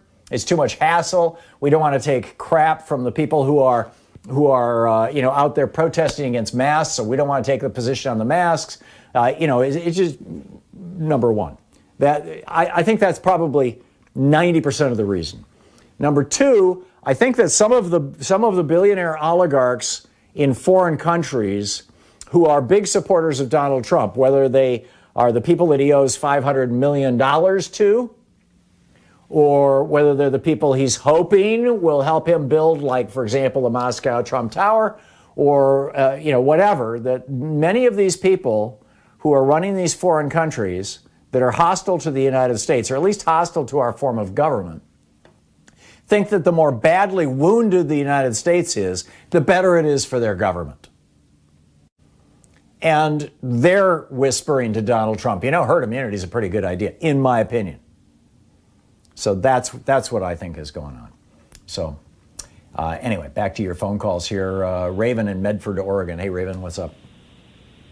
Hi, Tom. So first I'm going to say that the people involved have never spoke about religion or brought up her religion, even though the Republicans keep trying to make it like it's reverse bias. I've worked in mental health for a number of years, and what everyone should be questioning is not her being Catholic, but the fact that she was in the People of Praise for so long as a child and then married a husband to that. From my experience as a person who worked in mental health and has a degree in clinical psychology, that is very hard to break. Sometimes people don't even break that during their lifetime as an adult. And most of their decisions are influenced by that. That's what we should be questioning is how much is she really still involved with the People of Praise? And even now when she's going for the hearings, are we listening to them and her head or to her? Because what happens in cases involving mental health is that you will see one particular, and usually is the narcissist and such, that manage to have an influence over other individuals that suffer from some form of emotional instability or mental health because they appear much like the people who had control over them when they were younger in life, which is why you often see kids going back to abusive parents and spouses going back to abusive spouses. So that's really what should be the question here, is not her Catholicism, but how much is she really influenced by that particular group still, which is a group that has its entire religiosity attached to white male supremacy and manifest destiny, where they do not look at others as human beings. Oftentimes, and I myself believe in God, have Christian beliefs, but I'm very aware that there are Christian groups who do not look at people of color, gays, lesbians, or those who are not from the United States or of a different religion as less than. Raven, I would add, the one word you're not using here is the word cult. And everything that I can read about People of Praise suggests that it's a cult.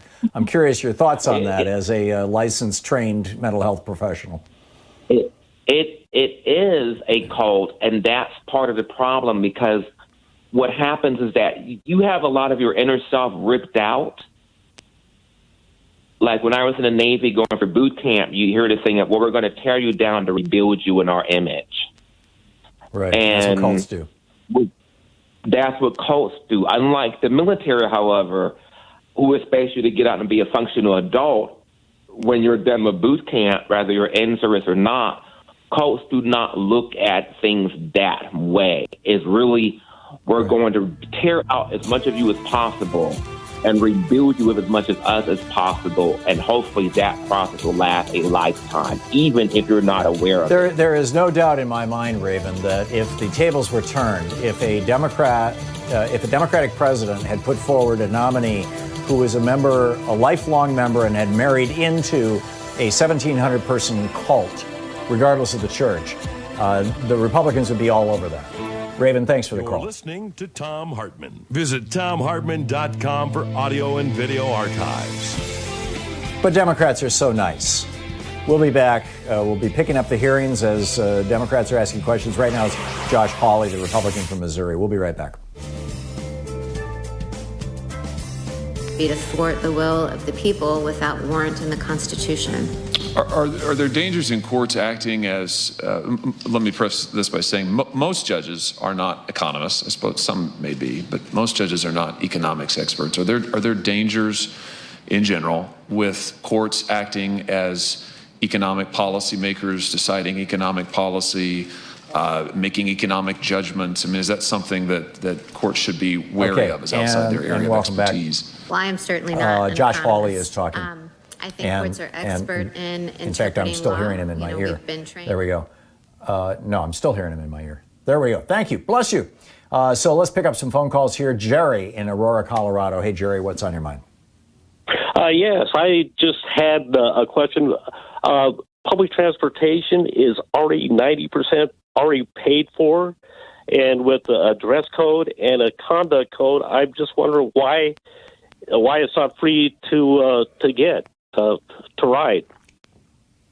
And there are some places where public transportation is free. We have the Max train here in Portland. It was free for a while. I think they added a small charge to it just because basically homeless people were sleeping on the trains. But there are communities that have tried free public transportation. A lot in several of the cities in Europe. I'm sorry, I don't remember the specific cities off the top of my head, but there are a number of cities in Europe where they have the same policy. So, Jerry, that's a good topic for Anything Goes Friday. Don in Durant, Oklahoma. Hey, Don, thanks for watching us on YouTube. What's up? Yes, I was listening to one of your callers, and he said the main reason to vote was because of climate change. And what my point was, I was looking up on Google about the subsidies for the oil and gas industry, and it said if they didn't give them subsidies, they gave them $21 in subsidies for oil and gas per gallon. Well, I don't know why we can't. If we had a Democrat in there, that we could change some of that subsidies to renewable energy that doesn't pollute the air and would save the earth. Yeah, no, I think that would be a very, very good thing, and I'm in favor of a carbon tax, and frankly, a lot of industry is in favor of a carbon tax, and one of the big oil companies, I believe it's Royal Dutch Shell, has come out in favor of a carbon tax. So Don, spot on. Thank you for that. Tom in Santa Fe, New Mexico. Hey, Tom, what's up? Yeah, Tom. I'm not a. Hey, Tom. Let me put you on hold here for just a second. I just realized your radio station. You're listening on AM 1260, KTRC. There, you guys are on hold. Let me pick you up on the other side of the break, so that you can hear your own call and be on the air. Janet in Bainbridge Island, Washington, listening on KBCS. Hey, Janet, what's up? Well, I have a question that I have been asking myself, and I'm hoping that you may have an answer. Why has no one suggested that Trump's COVID event was more theatrical than medical? I don't think it was. I think he turned it into theater because he turns everything into theater. But I think it's very real that he got COVID. He was sick with it. He was afraid he was going to die. They threw the kitchen sink at it, and now he's better. I mean, what am I missing? So you think that that's exactly what they did, or that was how they I do. orchestrated? I have no reason to believe that this is some kind of con or conspiracy or something, Janet. I think he actually had it. The majority of people who get COVID don't get seriously sick. And of the ones who do get sick and show symptoms like he did, the majority of them get better within a week or so. So, it makes sense. We'll be right back.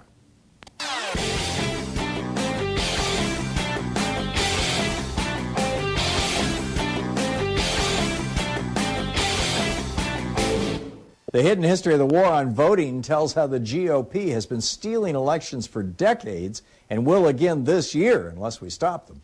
In our latest video for folks who support our show over at ThomHartmann.com, it's pretty mind-boggling, actually. The candidate Trump back in 2016 said, I'm not going to cut Social Security like every other Republican, and I'm not going to cut Medicare or Medicaid. Every other Republican is going to cut, but I won't. That's what he said. Well, what did his budget actually propose? His budget actually proposed, this is last year's budget. Congress didn't pass it, thank God, but this is what his budget proposed. $1.9 trillion in cuts to Medicare and Medicaid, and $26 billion in cuts to Social Security. And now he is block granting Medicaid to the states, which is already cutting back on Medicaid programs in the red states. You can check it all out over at ThomHartmann.com. And welcome back. Thom Hartmann here with you. Josh Hawley, the Republican from Missouri, is talking with Amy Coney Barrett right now. So I'm going to continue to pick up your phone calls here and see what's on your mind. Tom, listening to KTRC in Santa Fe. Hey, Tom, you're on the air. What's up?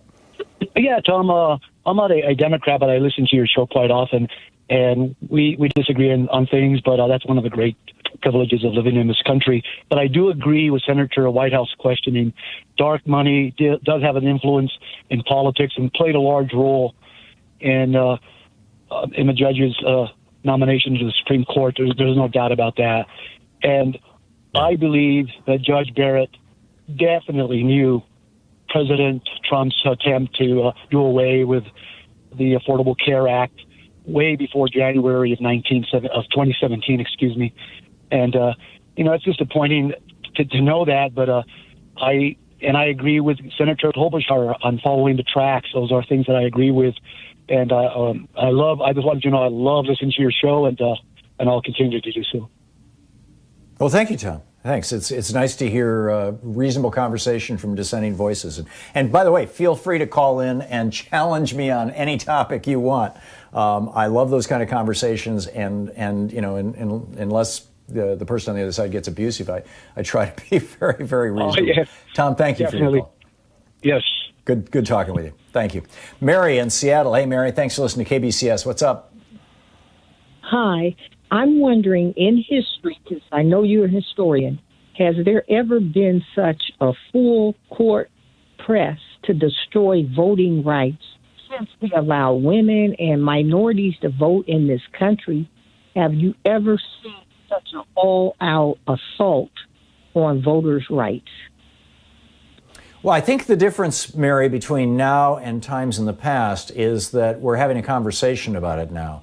I mean, certainly the, pre-65, you had, all kinds of god-awful laws in the former Confederate states and, in the South, by and large, and a few other states as well, that disenfranchised people. Prior to 1920, women were not allowed to vote in the United States.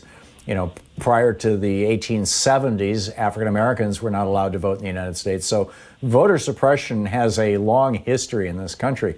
There were some states, even at the founding of the Republic, where people could not vote if they did not own property. I mean, a lot of that changed in the first couple of years after we became a republic. In fact, I think pretty much all of it changed. But voter suppression has a long history. It's just that we're now talking about it. So I'm with you that this is breathtaking. I've been yelling about this since 2000. I mean, the 2000 election when Jeb Bush knocked 90,000 African Americans off the voting rolls in Florida just to get his brother elected, and he used a felon list that his brother had given him. His brother George W. Bush, the governor of Texas, he used a felon list of Texans who had similar names, not even the same names. They didn't match middle names or middle initials. Texas felons who had similar names to people in Florida, and knocking African Americans and Hispanics off the voting rolls. So this has been going on for a long time. This is the default way that the Republican Party tries to win elections. It's just that in my experience, this is the first election, frankly, in my lifetime, where the so-called mainstream press, where everything from the big corporate-owned networks to NPR have actually acknowledged that the Republican Party is, aggressively trying to suppress the vote. Thanks a lot for the call. Phil in Dixon, Illinois, it says you, Richard Blumenthal. Hey, Phil, I'm sorry. I'll pick you up during the next Republican. Senator Blumenthal is questioning reference Barrett. To the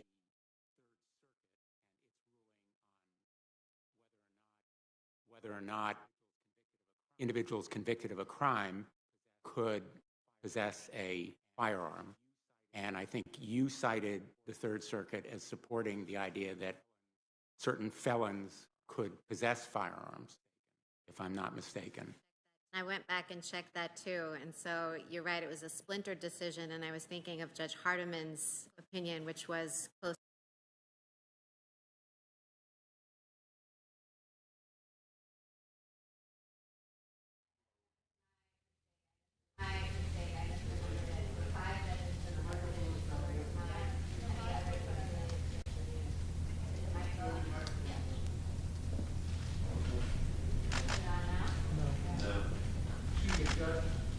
Let's try to correct the sound system. Okay. I hope my time is restored. We will protect all of your time. Thank you.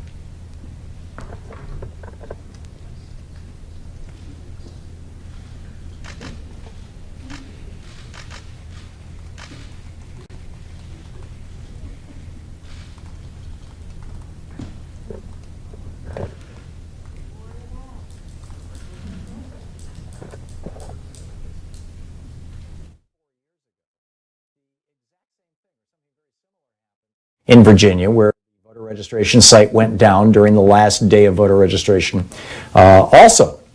And, it's just coincidence, right? It's just got to be a coincidence. So they're still trying to get their sound problems worked out in the Senate Intelligence Committee hearings. I'm sure they will have them worked out by the time we come back. And if Senator Blumenthal is still in fact, it looks like they're taking a short recess. So we'll, in all probability, in 5 or 6 minutes when we come back from this break, we will be listening to Richard Blumenthal interviewing Judge Barrett. So we'll be back. Stick around.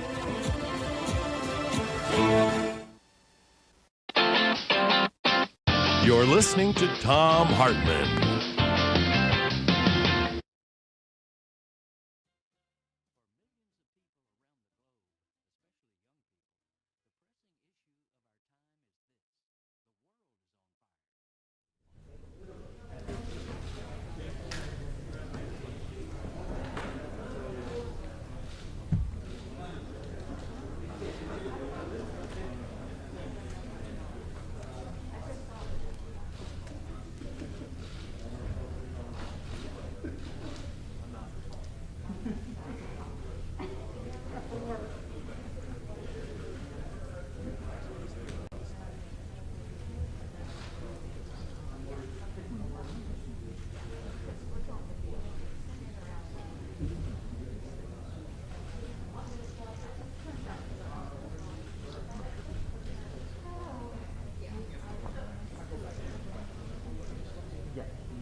Our book today in the Thom Hartmann Book Club is Health Justice Now, Single Payer and What Comes Next by Timothy Faust.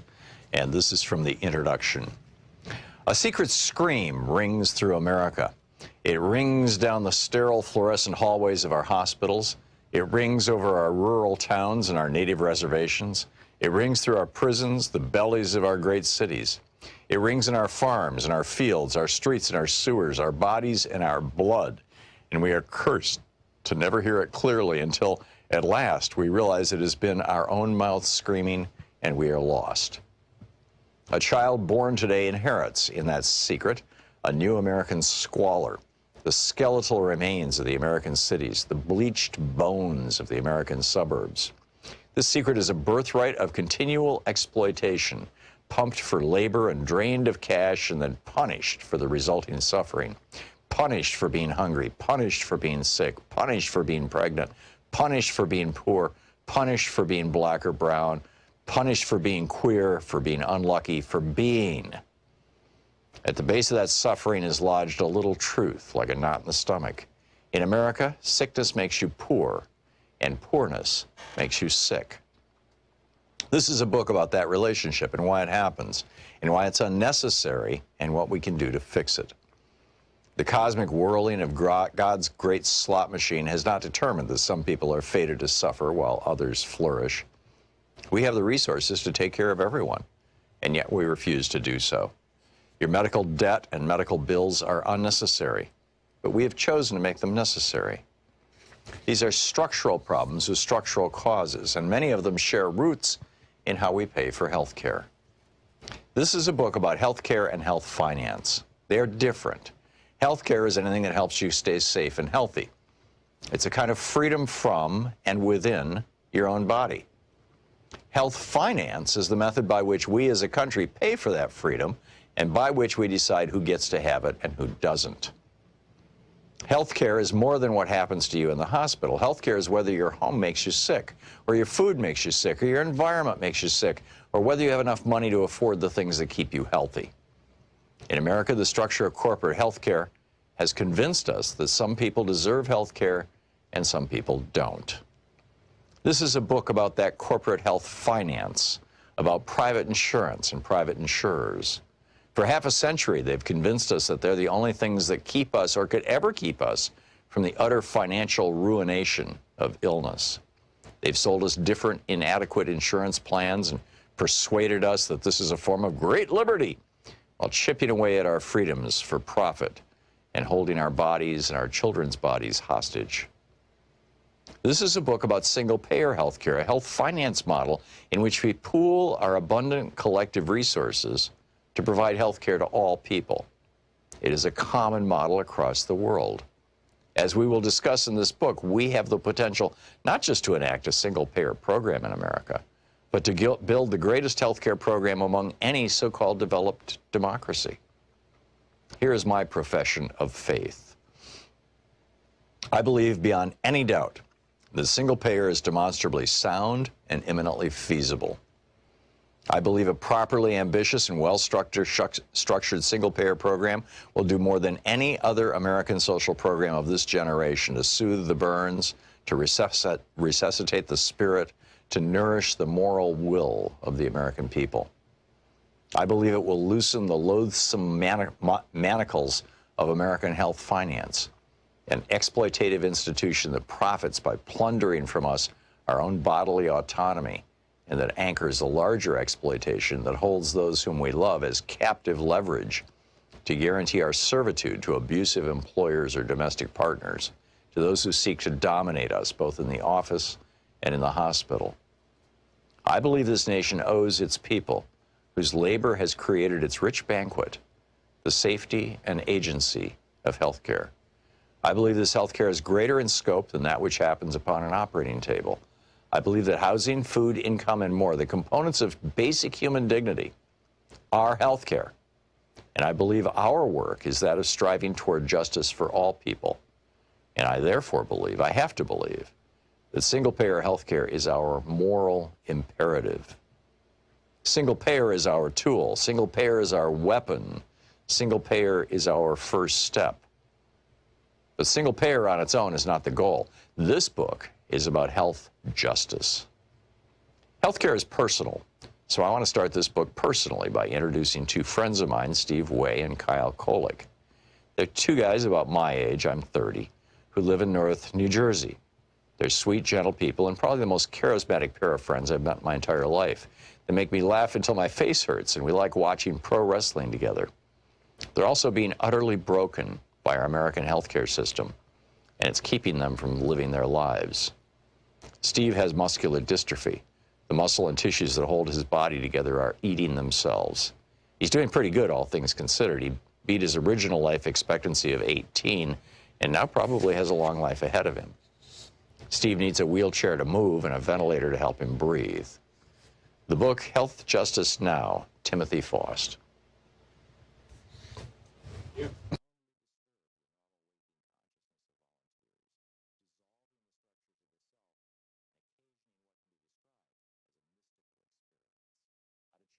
By Michael Pollan.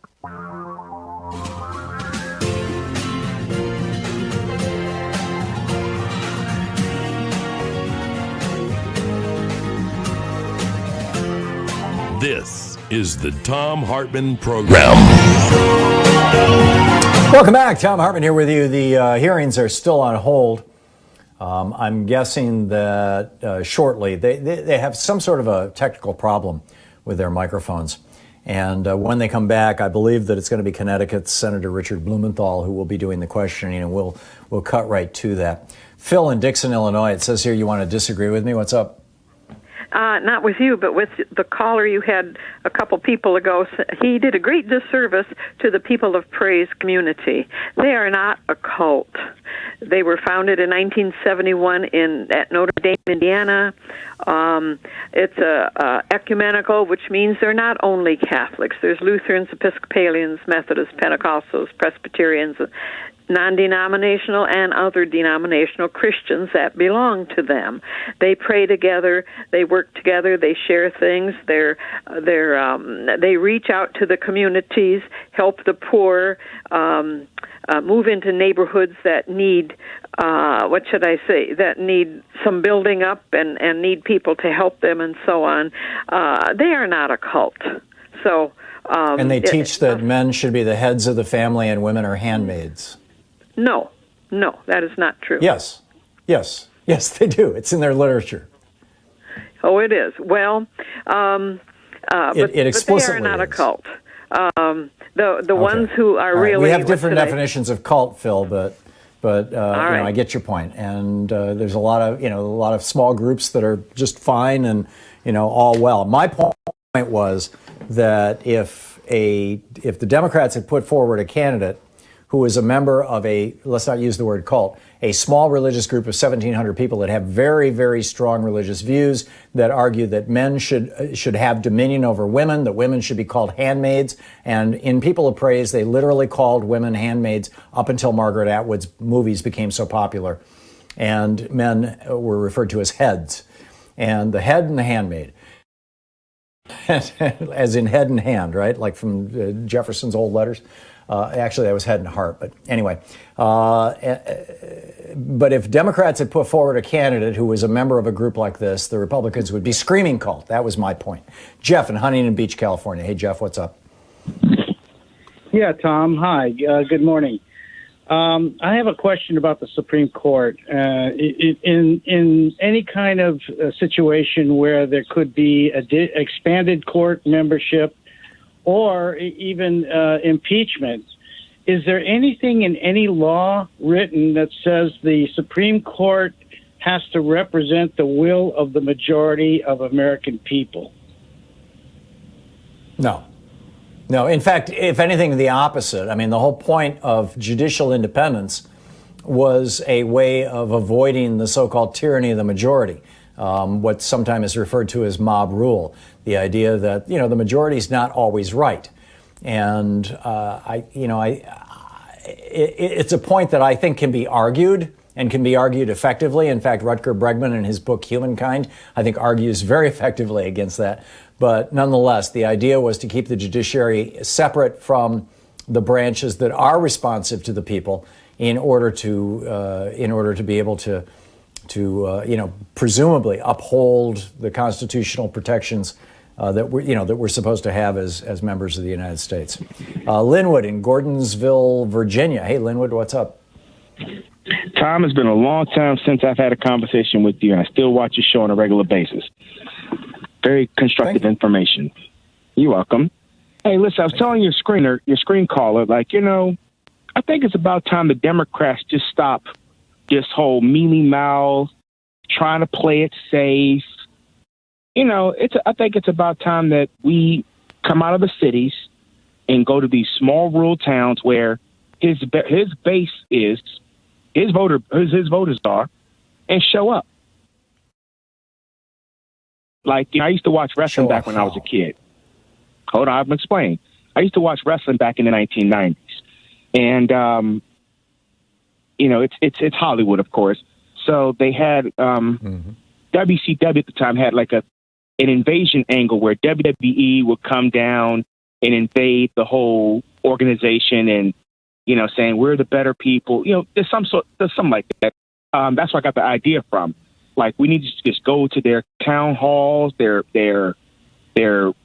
public squares, and just show up. Black Lives Matter is doing it.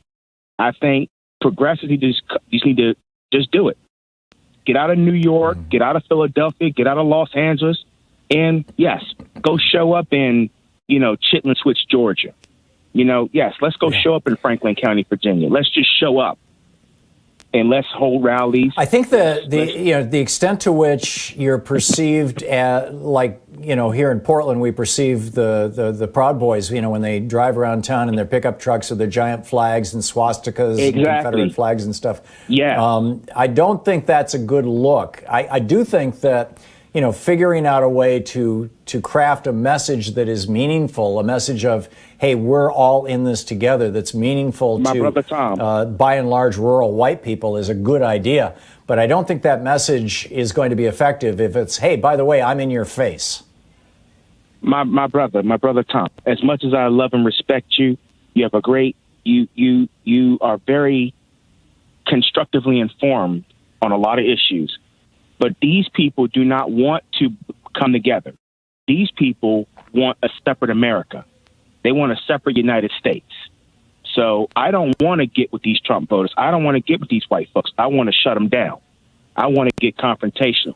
I want to get in their face. Why not move into their communities as fellow citizens? I'm talking that. I'm up to that too. I'm talking the whole shebang, Tom. Because there's a lot of that going on right now, with the coronavirus and stuff. I mean, there's people. Yeah. Linwood, war is not. I'm not war talking is radical, not a good thing. But I'm talking we got to do something different besides always protesting, always waiting for the Democrats in the legislative field to do something. They're not going to do a daggone thing. They're just taking up space. Yeah. Sleepy Joe is in his basement. Kamala's just showcasing. No, it's enough already. It's do or die time. Yeah. I get it. I get it, and we're just going to have to. I'm not sure disagree is the right word. This is a matter of tactic, not. It's how we to use your metaphor of war. It's how you fight the war, not exactly whether you should fight the war or what the war is. I agree. I absolutely agree with you that we need to figure out a way to either reduce the power of rural people in the United States because they hold a disproportionate amount of power.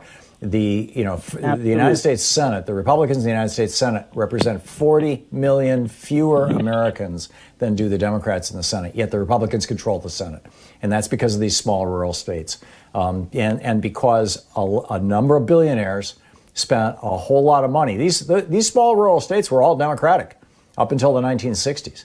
And then the billionaires came in and just started pouring money into these states, and every single state has their version of ALEC. They've got statewide versions of ALEC that have all been funded by the Koch brothers and their network. And they have been working to flip these states red for decades now, and they've succeeded in many cases. I think that we have to figure out a way to flip them blue, but they didn't do that by invasion, as it were. I think there's a whole variety of strategies that we could employ. But you raise a really, really important question, and that is, what is strategically, what is the most effective way? Not so much, if we want to rebalance the Senate, for example, then we make Puerto Rico and Washington D.C. states. But I think the larger question is, how can we have a conversation with these folks in rural America that actually brings us all together? And I don't have an easy answer. There's no facile answer here. Leonard, I absolutely understand what you're saying. Thank you so much for the call. It's 15 minutes past the hour. We'll be back. And I'm guessing we'll have a Democrat asking questions here shortly. Stick around. This is the Thom Hartmann Program. Back with more of the news of the day and your calls in just a moment.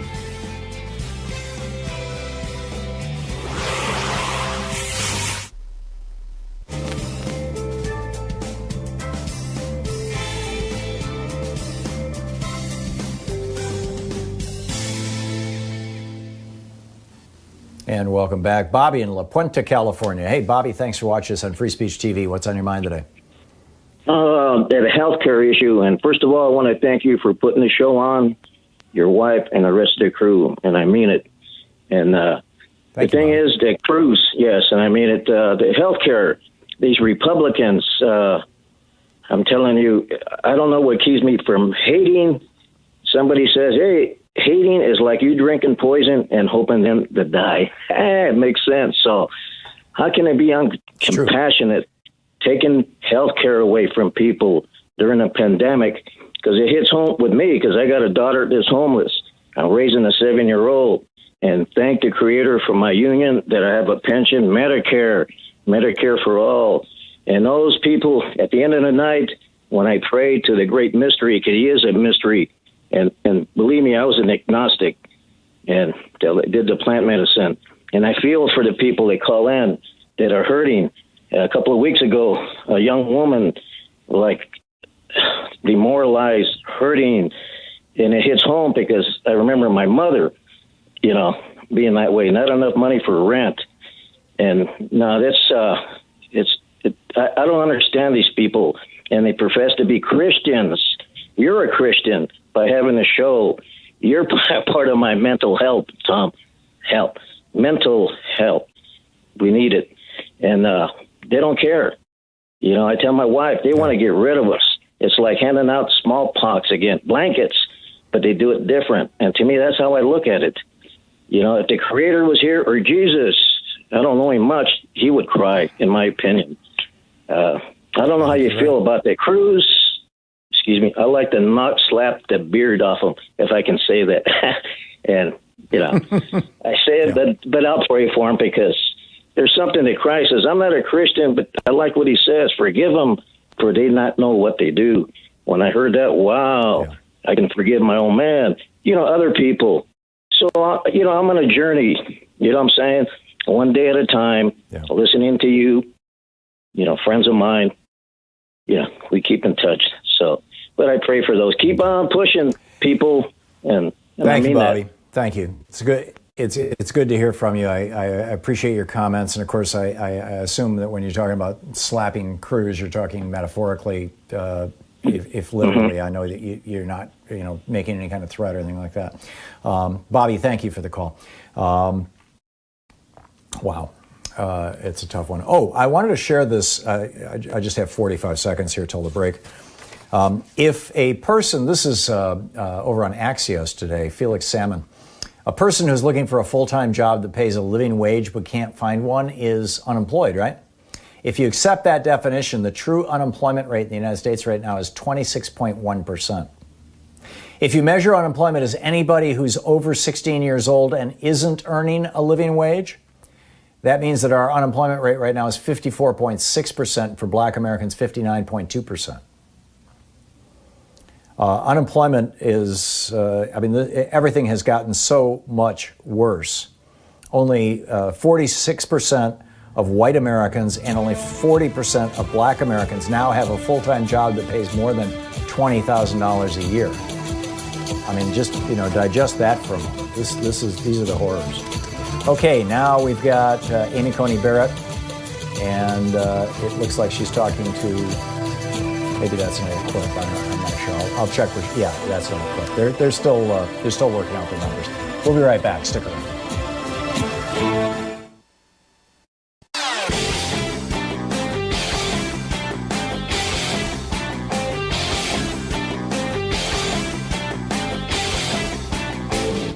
Share the Thom Hartmann Program with your friends. We're available on SiriusXM, Free Speech TV, Pacifica, commercial stations nationwide, YouTube, Twitter, Facebook, on the Thom Hartmann app, and you can even tell your smart speaker to listen to the Thom Hartmann Program. Hey, we have a new video up for the supporters of our program over at thomhartmann.com. I really enjoy doing these separate from what we're doing on the air because sometimes I can say things that would be impolitic or inappropriate to say on the air. Like the name of the website that I'm talking about in this video, and I lay it out and share it with you on the video. It's ratbleepingthecourts.com, and the bleeping, of course, is a word that you just can't say on the air that starts with F. And this website is just outing these judges that Donald Trump and the Federalist Society have been sending through Mitch McConnell's Senate like a friggin' assembly line, and how unqualified they are, how hateful they are, how aggressively they've worked to screw students, to deny. Well, one of them actually said that women who are on birth control pills, that should be reason to fire people. Right? I mean, it's just insane. You can check it out over at thomhartmann.com.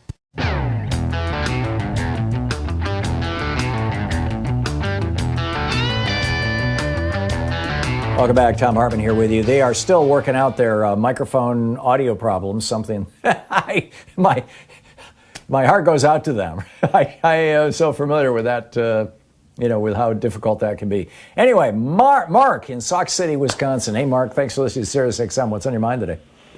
Hey, Tom, and as I pointed out before, that I get a kick out of these.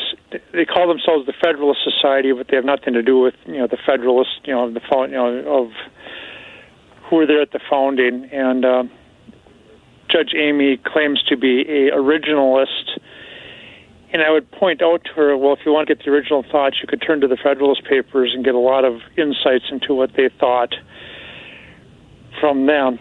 And additionally, that if she's such an originalist, I'd point out to her again that, and I've mentioned before, that in Federalist 81, Hamilton says there's not a syllable in the Constitution that says the Supreme Court gets to decide the constitutionality of laws. I mean, that he says indeed that laws should be constructed according to the Constitution, but that...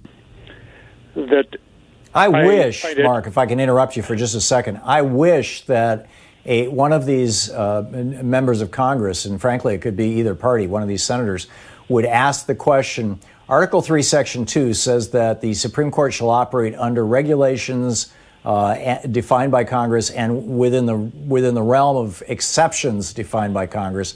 Is it your opinion, Judge Barrett, Coney Barrett, that Congress should be able to pass a law and include a provision in that law that this law may not be reviewed by the Supreme Court? Somebody should, this is called court stripping, and somebody should confront this issue head on.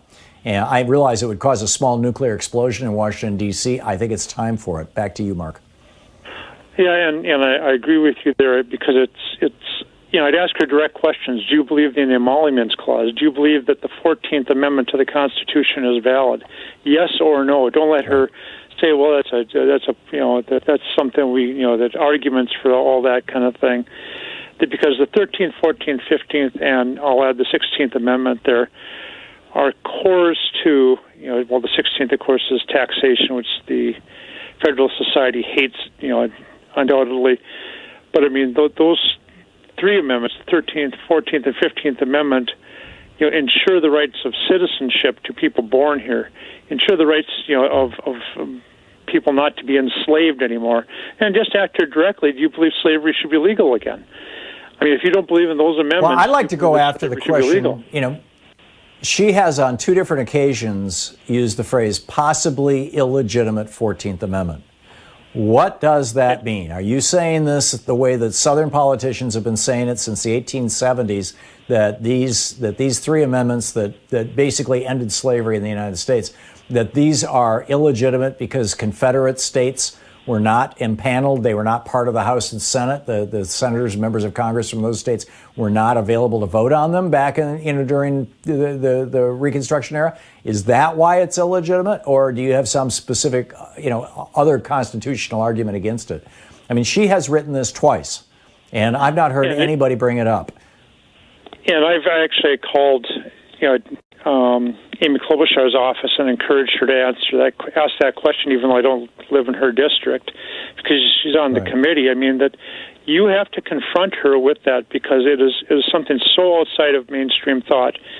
Because as far as the South being brought back into the Union, the North was far more forgiving of the rebellion than traditionally has been, throughout history has been, that has been afforded to people who led rebellions. I mean, that typically they did not fare well, when they were defeated. I mean that right in the United States or anywhere else. In the United States, and this was right. This was again, Lincoln's big thing is let's heal this country. I mean, that's the essence of the Gettysburg Address. And he was trying to reconcile. He was trying to bring everybody together. It's why he put a slaveholding Southerner, Andrew Johnson, on his ticket. And Andrew Johnson was just one very, very sleazy man. The story of the first woman that he bought as a slave, that he enslaved when she was 14, and just the stories around this are just, just make your head explode. I mean, they're just terrible. And Lincoln thought he could pull the country together, but the Southerners, the Confederates, they have no interest in pulling the country together. They didn't then, they don't today. They're trying to tear the country apart. These white supremacists. Absolutely. Absolutely. All in the name of the lost cause, this white supremacist ideology. It is absolutely terrible. So, Mark, I'm with you. Thank you very much for that call. And I really do think that these core issues, because this is what's going to come up. Judge Barrett, is it constitutional for Congress to increase the size of the court? I mean, if she says no, my jaw would drop.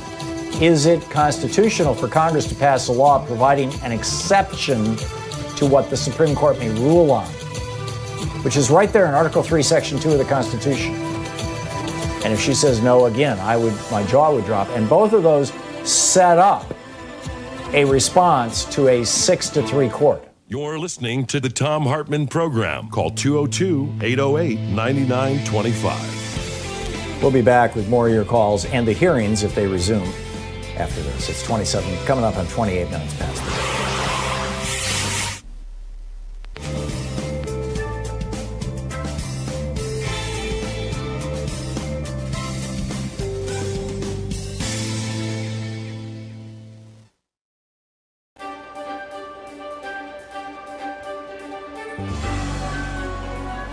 Our book today in the Thom Hartmann Book Club is Stand Up, Struggle Forward by Sanyika Shakur. This is a book that was written back in the late 90s, but it's still very, very timely. This is from the second chapter titled Class Antagonisms Inside the Fundamental Contradiction of National Oppression. Having just passed the 19th and quickly approaching the 20th anniversary of the L.A. Rebellion, we should be reminded here of what Rodney King whimpered as he stood in front of a bank of microphones surrounded by class enemies and neo-colonial politicians. We should remember how he'd been dressed in that non-threatening cardigan sweater, white shirt, and black tie, how his hair had been tortured into submission by a jerry curl. We should reflect as well upon how timid and spooked he looked, and on how concerned and stern those who flanked him were as well. That was a Kodak moment. It was staged to foster an image of contrition and resignation, submission, a victim. Rodney King had been led to believe, through a bourgeois sense of reasoning, that the rebellion was really about him, that the reason new Africans and Mexicanos took to the streets of South Central was the result of his filmed beating. That, of course, is typical of mechanical bourgeois thinking. What it's not typical of, however, is someone from the hood. And this cuts both ways. No one in the hoods and barrios ever thought it was about Rodney King. We'd all seen the film over and over like everyone else, but that was par for the course. We'd always seen that, long before anybody caught it on tape. Actually, we'd experienced much more than that. Why, it's safe to say that the hoods had gone to war with each other in vicious waves of internal, intra-class combat, for much less than that. Though, because of a general colonial mentality which prevents the challenging of bottom-up oppression, the same hood forces will not, in any systemic way, wage war on the pigs, or for freedom, land, and socialism. Rodney King alone and of his own accord would not have thought to hold a press conference to ask the asinine question in the form of a whimpering request, can't we just all get along? The fact of the matter is, we are getting along. New Africans and Mexicanos are getting along just fine.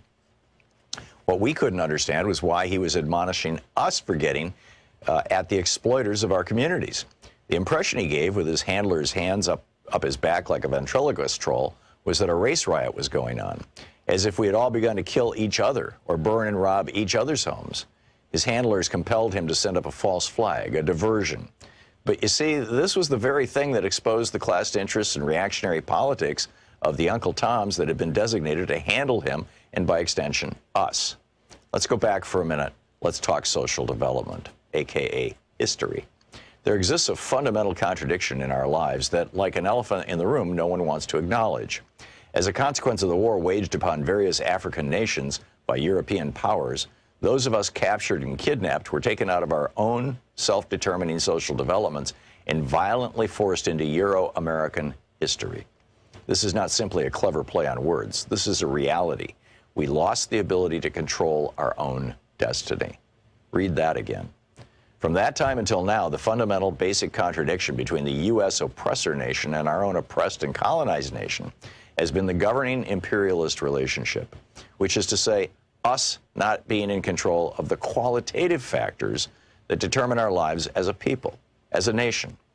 Our tradition of struggle against this fundamental contradiction has taken many forms, some hidden or obscured, some open and hostile. But all of these have been open to resolve the fundamental contradiction and to regain our independence. While there have been some bona fide struggles to resolve the contradiction, there have also been reactionary neocolonial struggles waged by internal enemies loyal to the oppressor nation and culture that have tried time and time again to subvert and control our destiny for the benefit of the capitalists. They've come among us, always imposed from above, stirring up emotions and giving lip service to progress, equality, justice, and prosperity. These always within the colonial confines of the oppressor's arrangements, and none collectively ever materialize. Because without a resolution of the fundamental contradiction, that is the freeing of our productive forces from U.S. imperialism and the governing of our own affairs, we'll remain a minority within the American system as opposed to a majority in our own, and subjected to the established bourgeois social contract, i.e. colonialism, neo and post. We can parade all through the empire with black congressmen, black mayors, black governors, black police chiefs, black Supreme Court justices, hell, even a black president. And absolutely nothing will alter the genocidal relationship that governs our national oppression here, because the blacks are part of the colonial apparatus.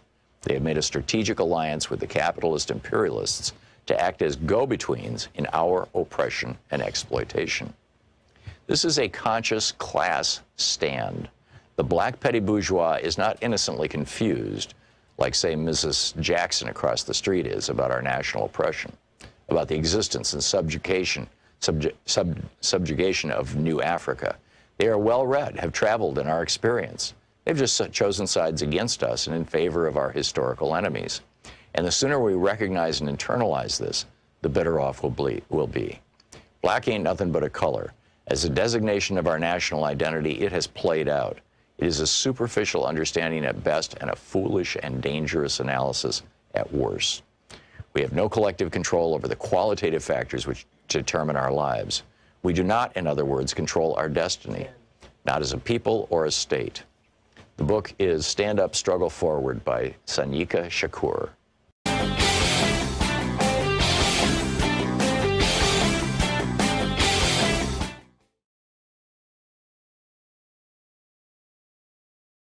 Dr. Justin Frank drops by on the current assessment of Trump's mental state.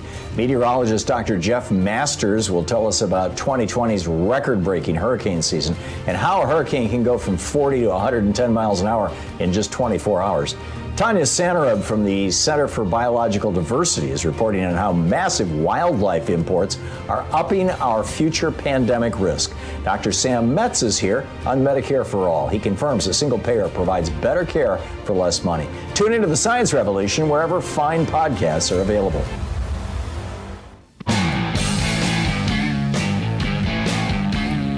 And welcome back. The hearings are still on pause. They're still apparently trying to work out their technical issues. Terry in Ventura, California. Hey, Terry, what's on your mind today? Terry? Okay, Terry's on line 2, Joyce. I'm gonna put Terry on hold and go to Dan in Seattle. Hey, Dan, what's on your mind today? Hey, Tom, how you doing? I just had a question. It seems like that Trump and the judge nominee here have communicated through some of the intermediaries like the Heritage Foundation and the Federal Society. Why aren't we talking about that? Like, why aren't we talking about the fact that she's basically communicated with them and then testifies that she hasn't? I think because if she lies, they have no way of proving that it's a lie. And so why bother? I mean, you know, this is true of probably all of the nominees that have come before the court, or at least all the right-wing nominees that have come before the court in recent years, given that there's this multi-$100 million right-wing infrastructure that has been committed since the 70s to bringing judges onto the federal bench and has now, you know, finally achieved their goal. But your point is well taken, Dan. I'm just guessing that the Democrats aren't going there because, they know what the outcome will be. But, well said. Charles in Shorewood, Illinois. Hey, Charles, what's up? Tom, how are you today?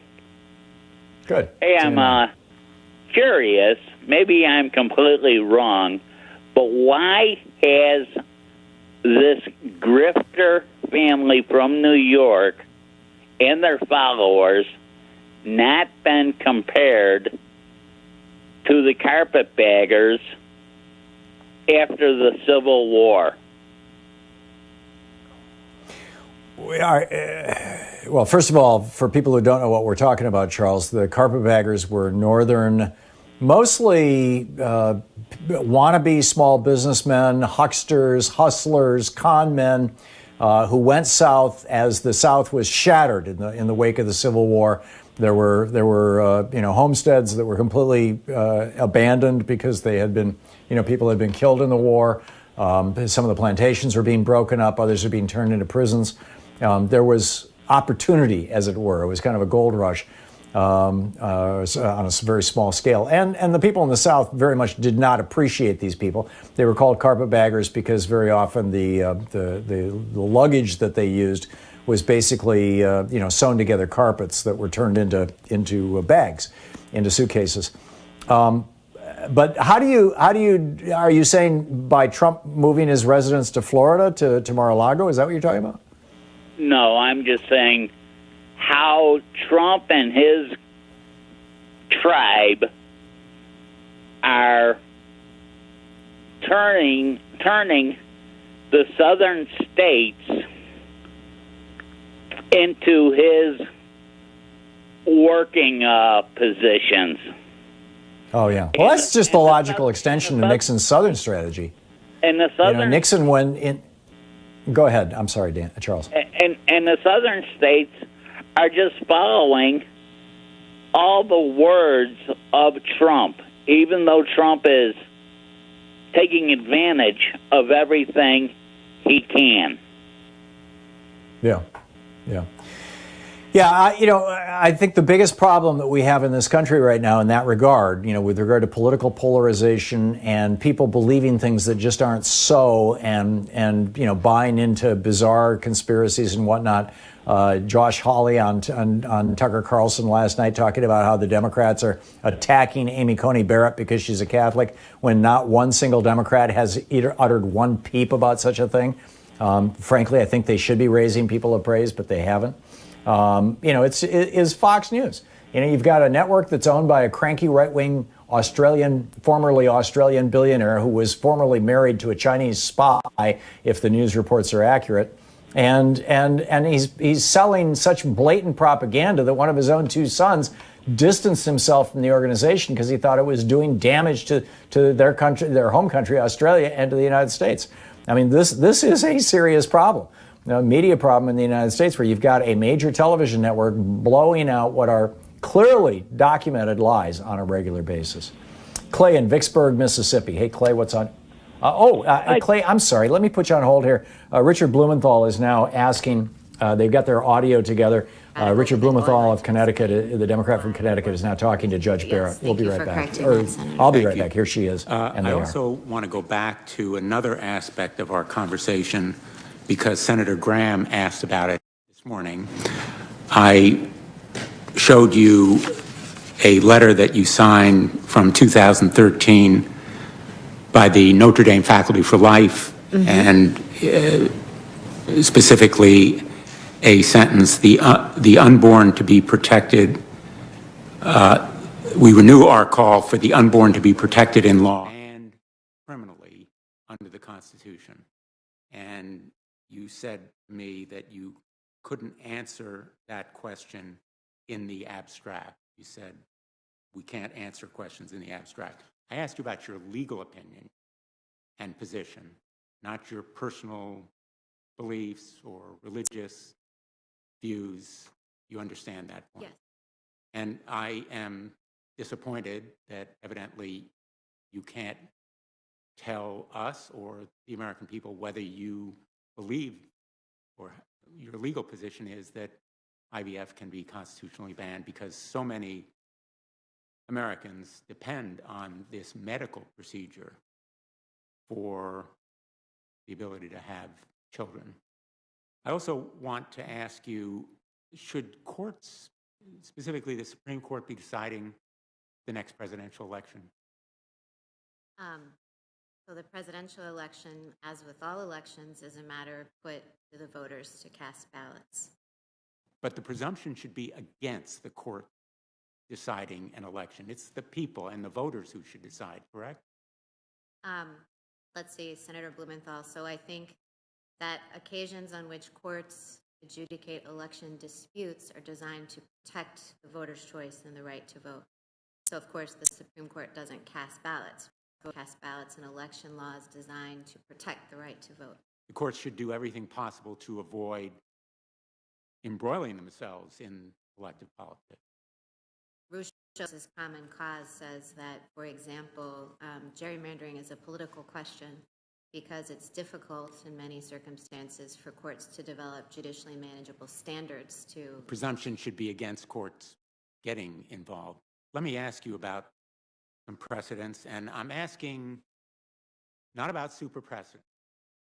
And as you define super precedents, they are cases so well settled that no political actions, no people seriously push for their overturning. I'm not asking you about what other people may think about these cases or may do about them, and I'm not asking you hypothetically. These are real cases. First, Brown versus Board of Education.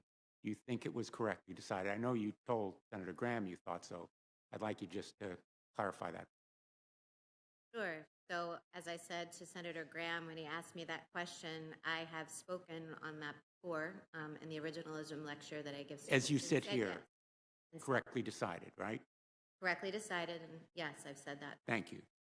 Let me ask you about Loving versus the Loving case. Do you think that was correctly decided? Well, Loving follows directly from Brown. Brown is correctly decided, Loving as well. It's correctly decided. It was correctly decided. Thank you. Now let's talk about Griswold. Correctly decided? Well, Senator Blumenthal, the reason I know you gave an answer, forgive me for interrupting. Yes. I know you gave an answer to Senator Coons, but this issue is more than academic. That was the word that you used. You said that it's very, very, very, very, very unlikely to be challenged, and may, but all the more reason that you should be willing to tell the American people it was correctly decided. I'm asking about your legal position. Would you have been in the majority Senator, I have a couple. One is that the reason why I expressed a view on Brown to Senator Graham is that I do think what I have said in print, either in my scholarly work or in judicial opinions, is fair game. And I have expressly said in the past, in the originalism lecture that I've given repeatedly, that Brown was correctly decided. I think that was fair game, and Loving is indistinguishable from Brown. It flows directly from it. Loving involved interracial marriage, and Griswold involves a ban on contraception, criminal ban on the use of contraceptives, which in turn also involves Eisenstadt v. Baird. These are fundamental cases, and I'm asking your legal position. I want you to keep in mind how many people are listening and watching because they may take a message from what you say. They may see what you say and be deterred from using contraceptives, or may feel fear that it could be banned. Well, Senator Blumenthal, the position that I've taken is whether question is easy or hard, that I can't offer an answer to it. And I would be surprised if people were afraid that birth control was about to be criminalized, because I said to Senator Coons, You may be surprised, but Chief Justice Roberts said, quote, I agree with the Griswold Court's conclusion that marital privacy extends to contraception. Justice Kennedy, if a hypothetical case were to be imagined that better fits within the privacy that I believe the Constitution protects, I couldn't think of a hypothetical better than Griswold. At his hearing, Justice Thomas said, I believe the approach that Justice Harlan took in Pullman and reaffirmed again in Griswold in determining the right to privacy was the appropriate way to go. And he reaffirmed Eisenstadt v. Baird. I'm that you're not willing to say an unequivocal yes. It was correctly decided. I would have been in the majority. Lawrence v. Texas, which held that the government cannot criminalize gay and lesbian relationships. Was it correctly decided? Senator Blumenthal, I again said throughout the hearing that I can't grade precedent, in the words of Justice Kagan, give it a thumbs up or a thumbs down. So you can't give me a yes or no answer. Again, forgive me for interrupting, but my time is limited. Senator Blumenthal, I can't give a yes or a no, and my declining to give an answer doesn't suggest disagreement or agreement, and it certainly shouldn't suggest that I'm asking your legal position, Judge, not a moral position, not a policy position, not a religious faith position, a legal position. Correctly decided, Obergefell versus Hodge. Senator Blumenthal, every time you ask me a question about whether a case was correctly decided or not, I cannot answer that question because I cannot suggest agreement or disagreement. Precedents of the Supreme Court, all of those precedents bind me now as a seventh judge. Were I to be confirmed, I would be responsible for applying the law of stare decisis to all of them. But, Your Honor, think of how you would feel as a gay or lesbian American. Hear that you can't answer whether the government can make it a crime for them to have that relationship, whether the government can enable people who are happily married to continue that relationship. Think of how you would feel. Senator, you're implying that I'm poised to say that I want to cast a vote to overrule Obergefell. Deserve and need to know. And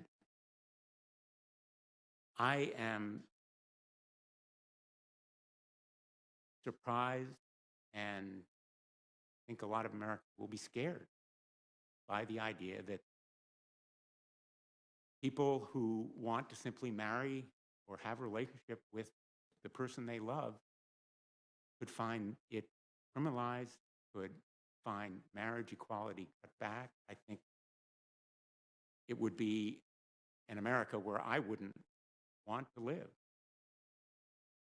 Senator, to suggest that that's the kind of America I want to create isn't facts in my record. And that quote that you read to me from the article talked about it being par for the course for those questions to be asked, but didn't say anything about whether it was appropriate for nominees to answer them. Others have answered that same question, and I'm disappointed that you won't.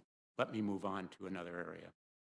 Last month, the New York Times published a series of bombshell reports dealing with the current state of the president's finances. There were a lot of revelations in that report, including that the president himself is responsible for loans totaling $421 million, most of which is coming due within 4 years. That amount of personal debt makes the president vulnerable to leverage, to manipulation, to coercion. His vulnerability makes him a threat to our national security. I'm not going to ask you about that aspect of finance, or that he paid only $750 in income taxes in 2016 and 2017. I want to ask you about a fact that is critical constitutionally. During his 4 years in office, the president received $73 million from foreign sources. Now, in the interest of full disclosure, I just want to say I led a lawsuit involving 200 of my colleagues challenging the president's receipt of those foreign benefits and foreign payments as a violation of the emoluments.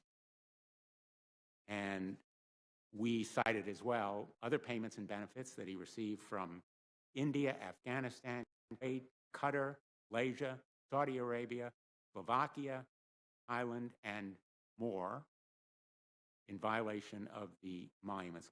Since we've been talking a lot about originalism. The emoluments clause was the premier anti-corruption clause in the United States Constitution.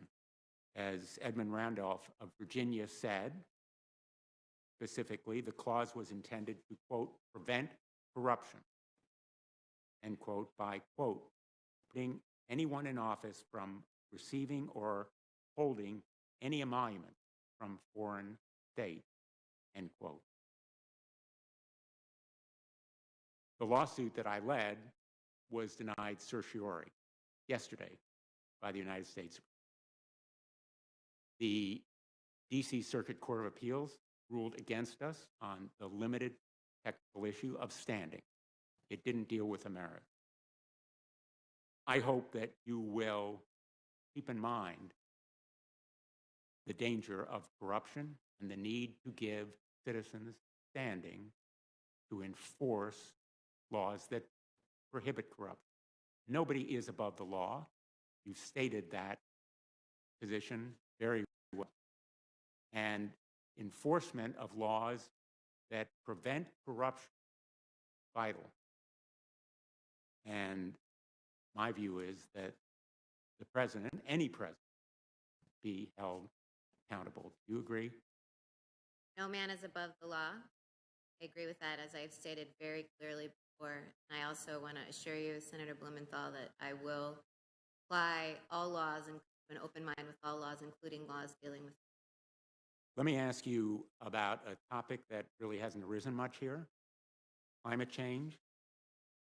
One of my colleagues, Senator Kennedy, asked you about it late in the hearing yesterday. And your answer was, quote, you know, I'm not a scientist. I have read things about climate change. I would not say I have firm views on it. I believe that human beings cause global warming. Senator Blumenthal, I don't think I am competent to opine on what causes global warming or not. So well, we all have really views on it. I'm asking for your opinion. I don't think that my views on global warming or climate change are relevant to the job I would do as a judge, nor do I feel like I have views that are informed enough, and I haven't studied scientific data. I'm not really in a position to offer any kind of informed opinion on what I think causes I understand. global and again, I apologize for interrupting. Do you agree with the president on his views of climate change?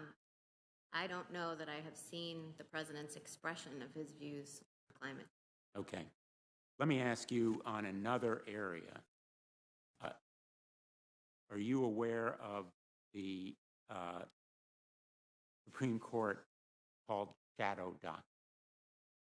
I am.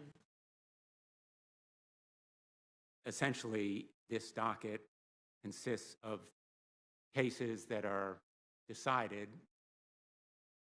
often stays or extension of orders, without an opinion, correct? And as a matter of fact, in the denial of certiorari in Blumenthal versus Trump yesterday, there was no opinion providing the reasons why they.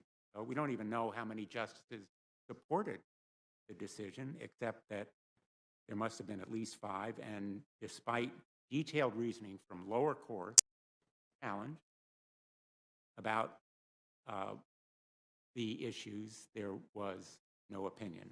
And the same was true of the census decision, as you know. So I think there should be transparency on the part of the Supreme I think that the court, in the practice of denying cert petitions routinely, and you know, the shadow docket has become a hot topic in the last couple of years.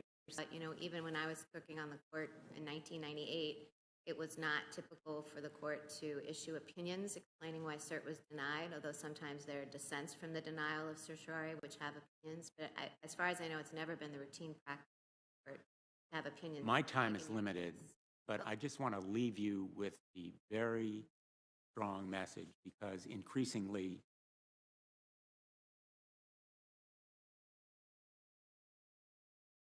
So thanks so much for being with us today. We'll be back tomorrow, same time, same place. In the meantime, check your voter registration. Go to iwillvote.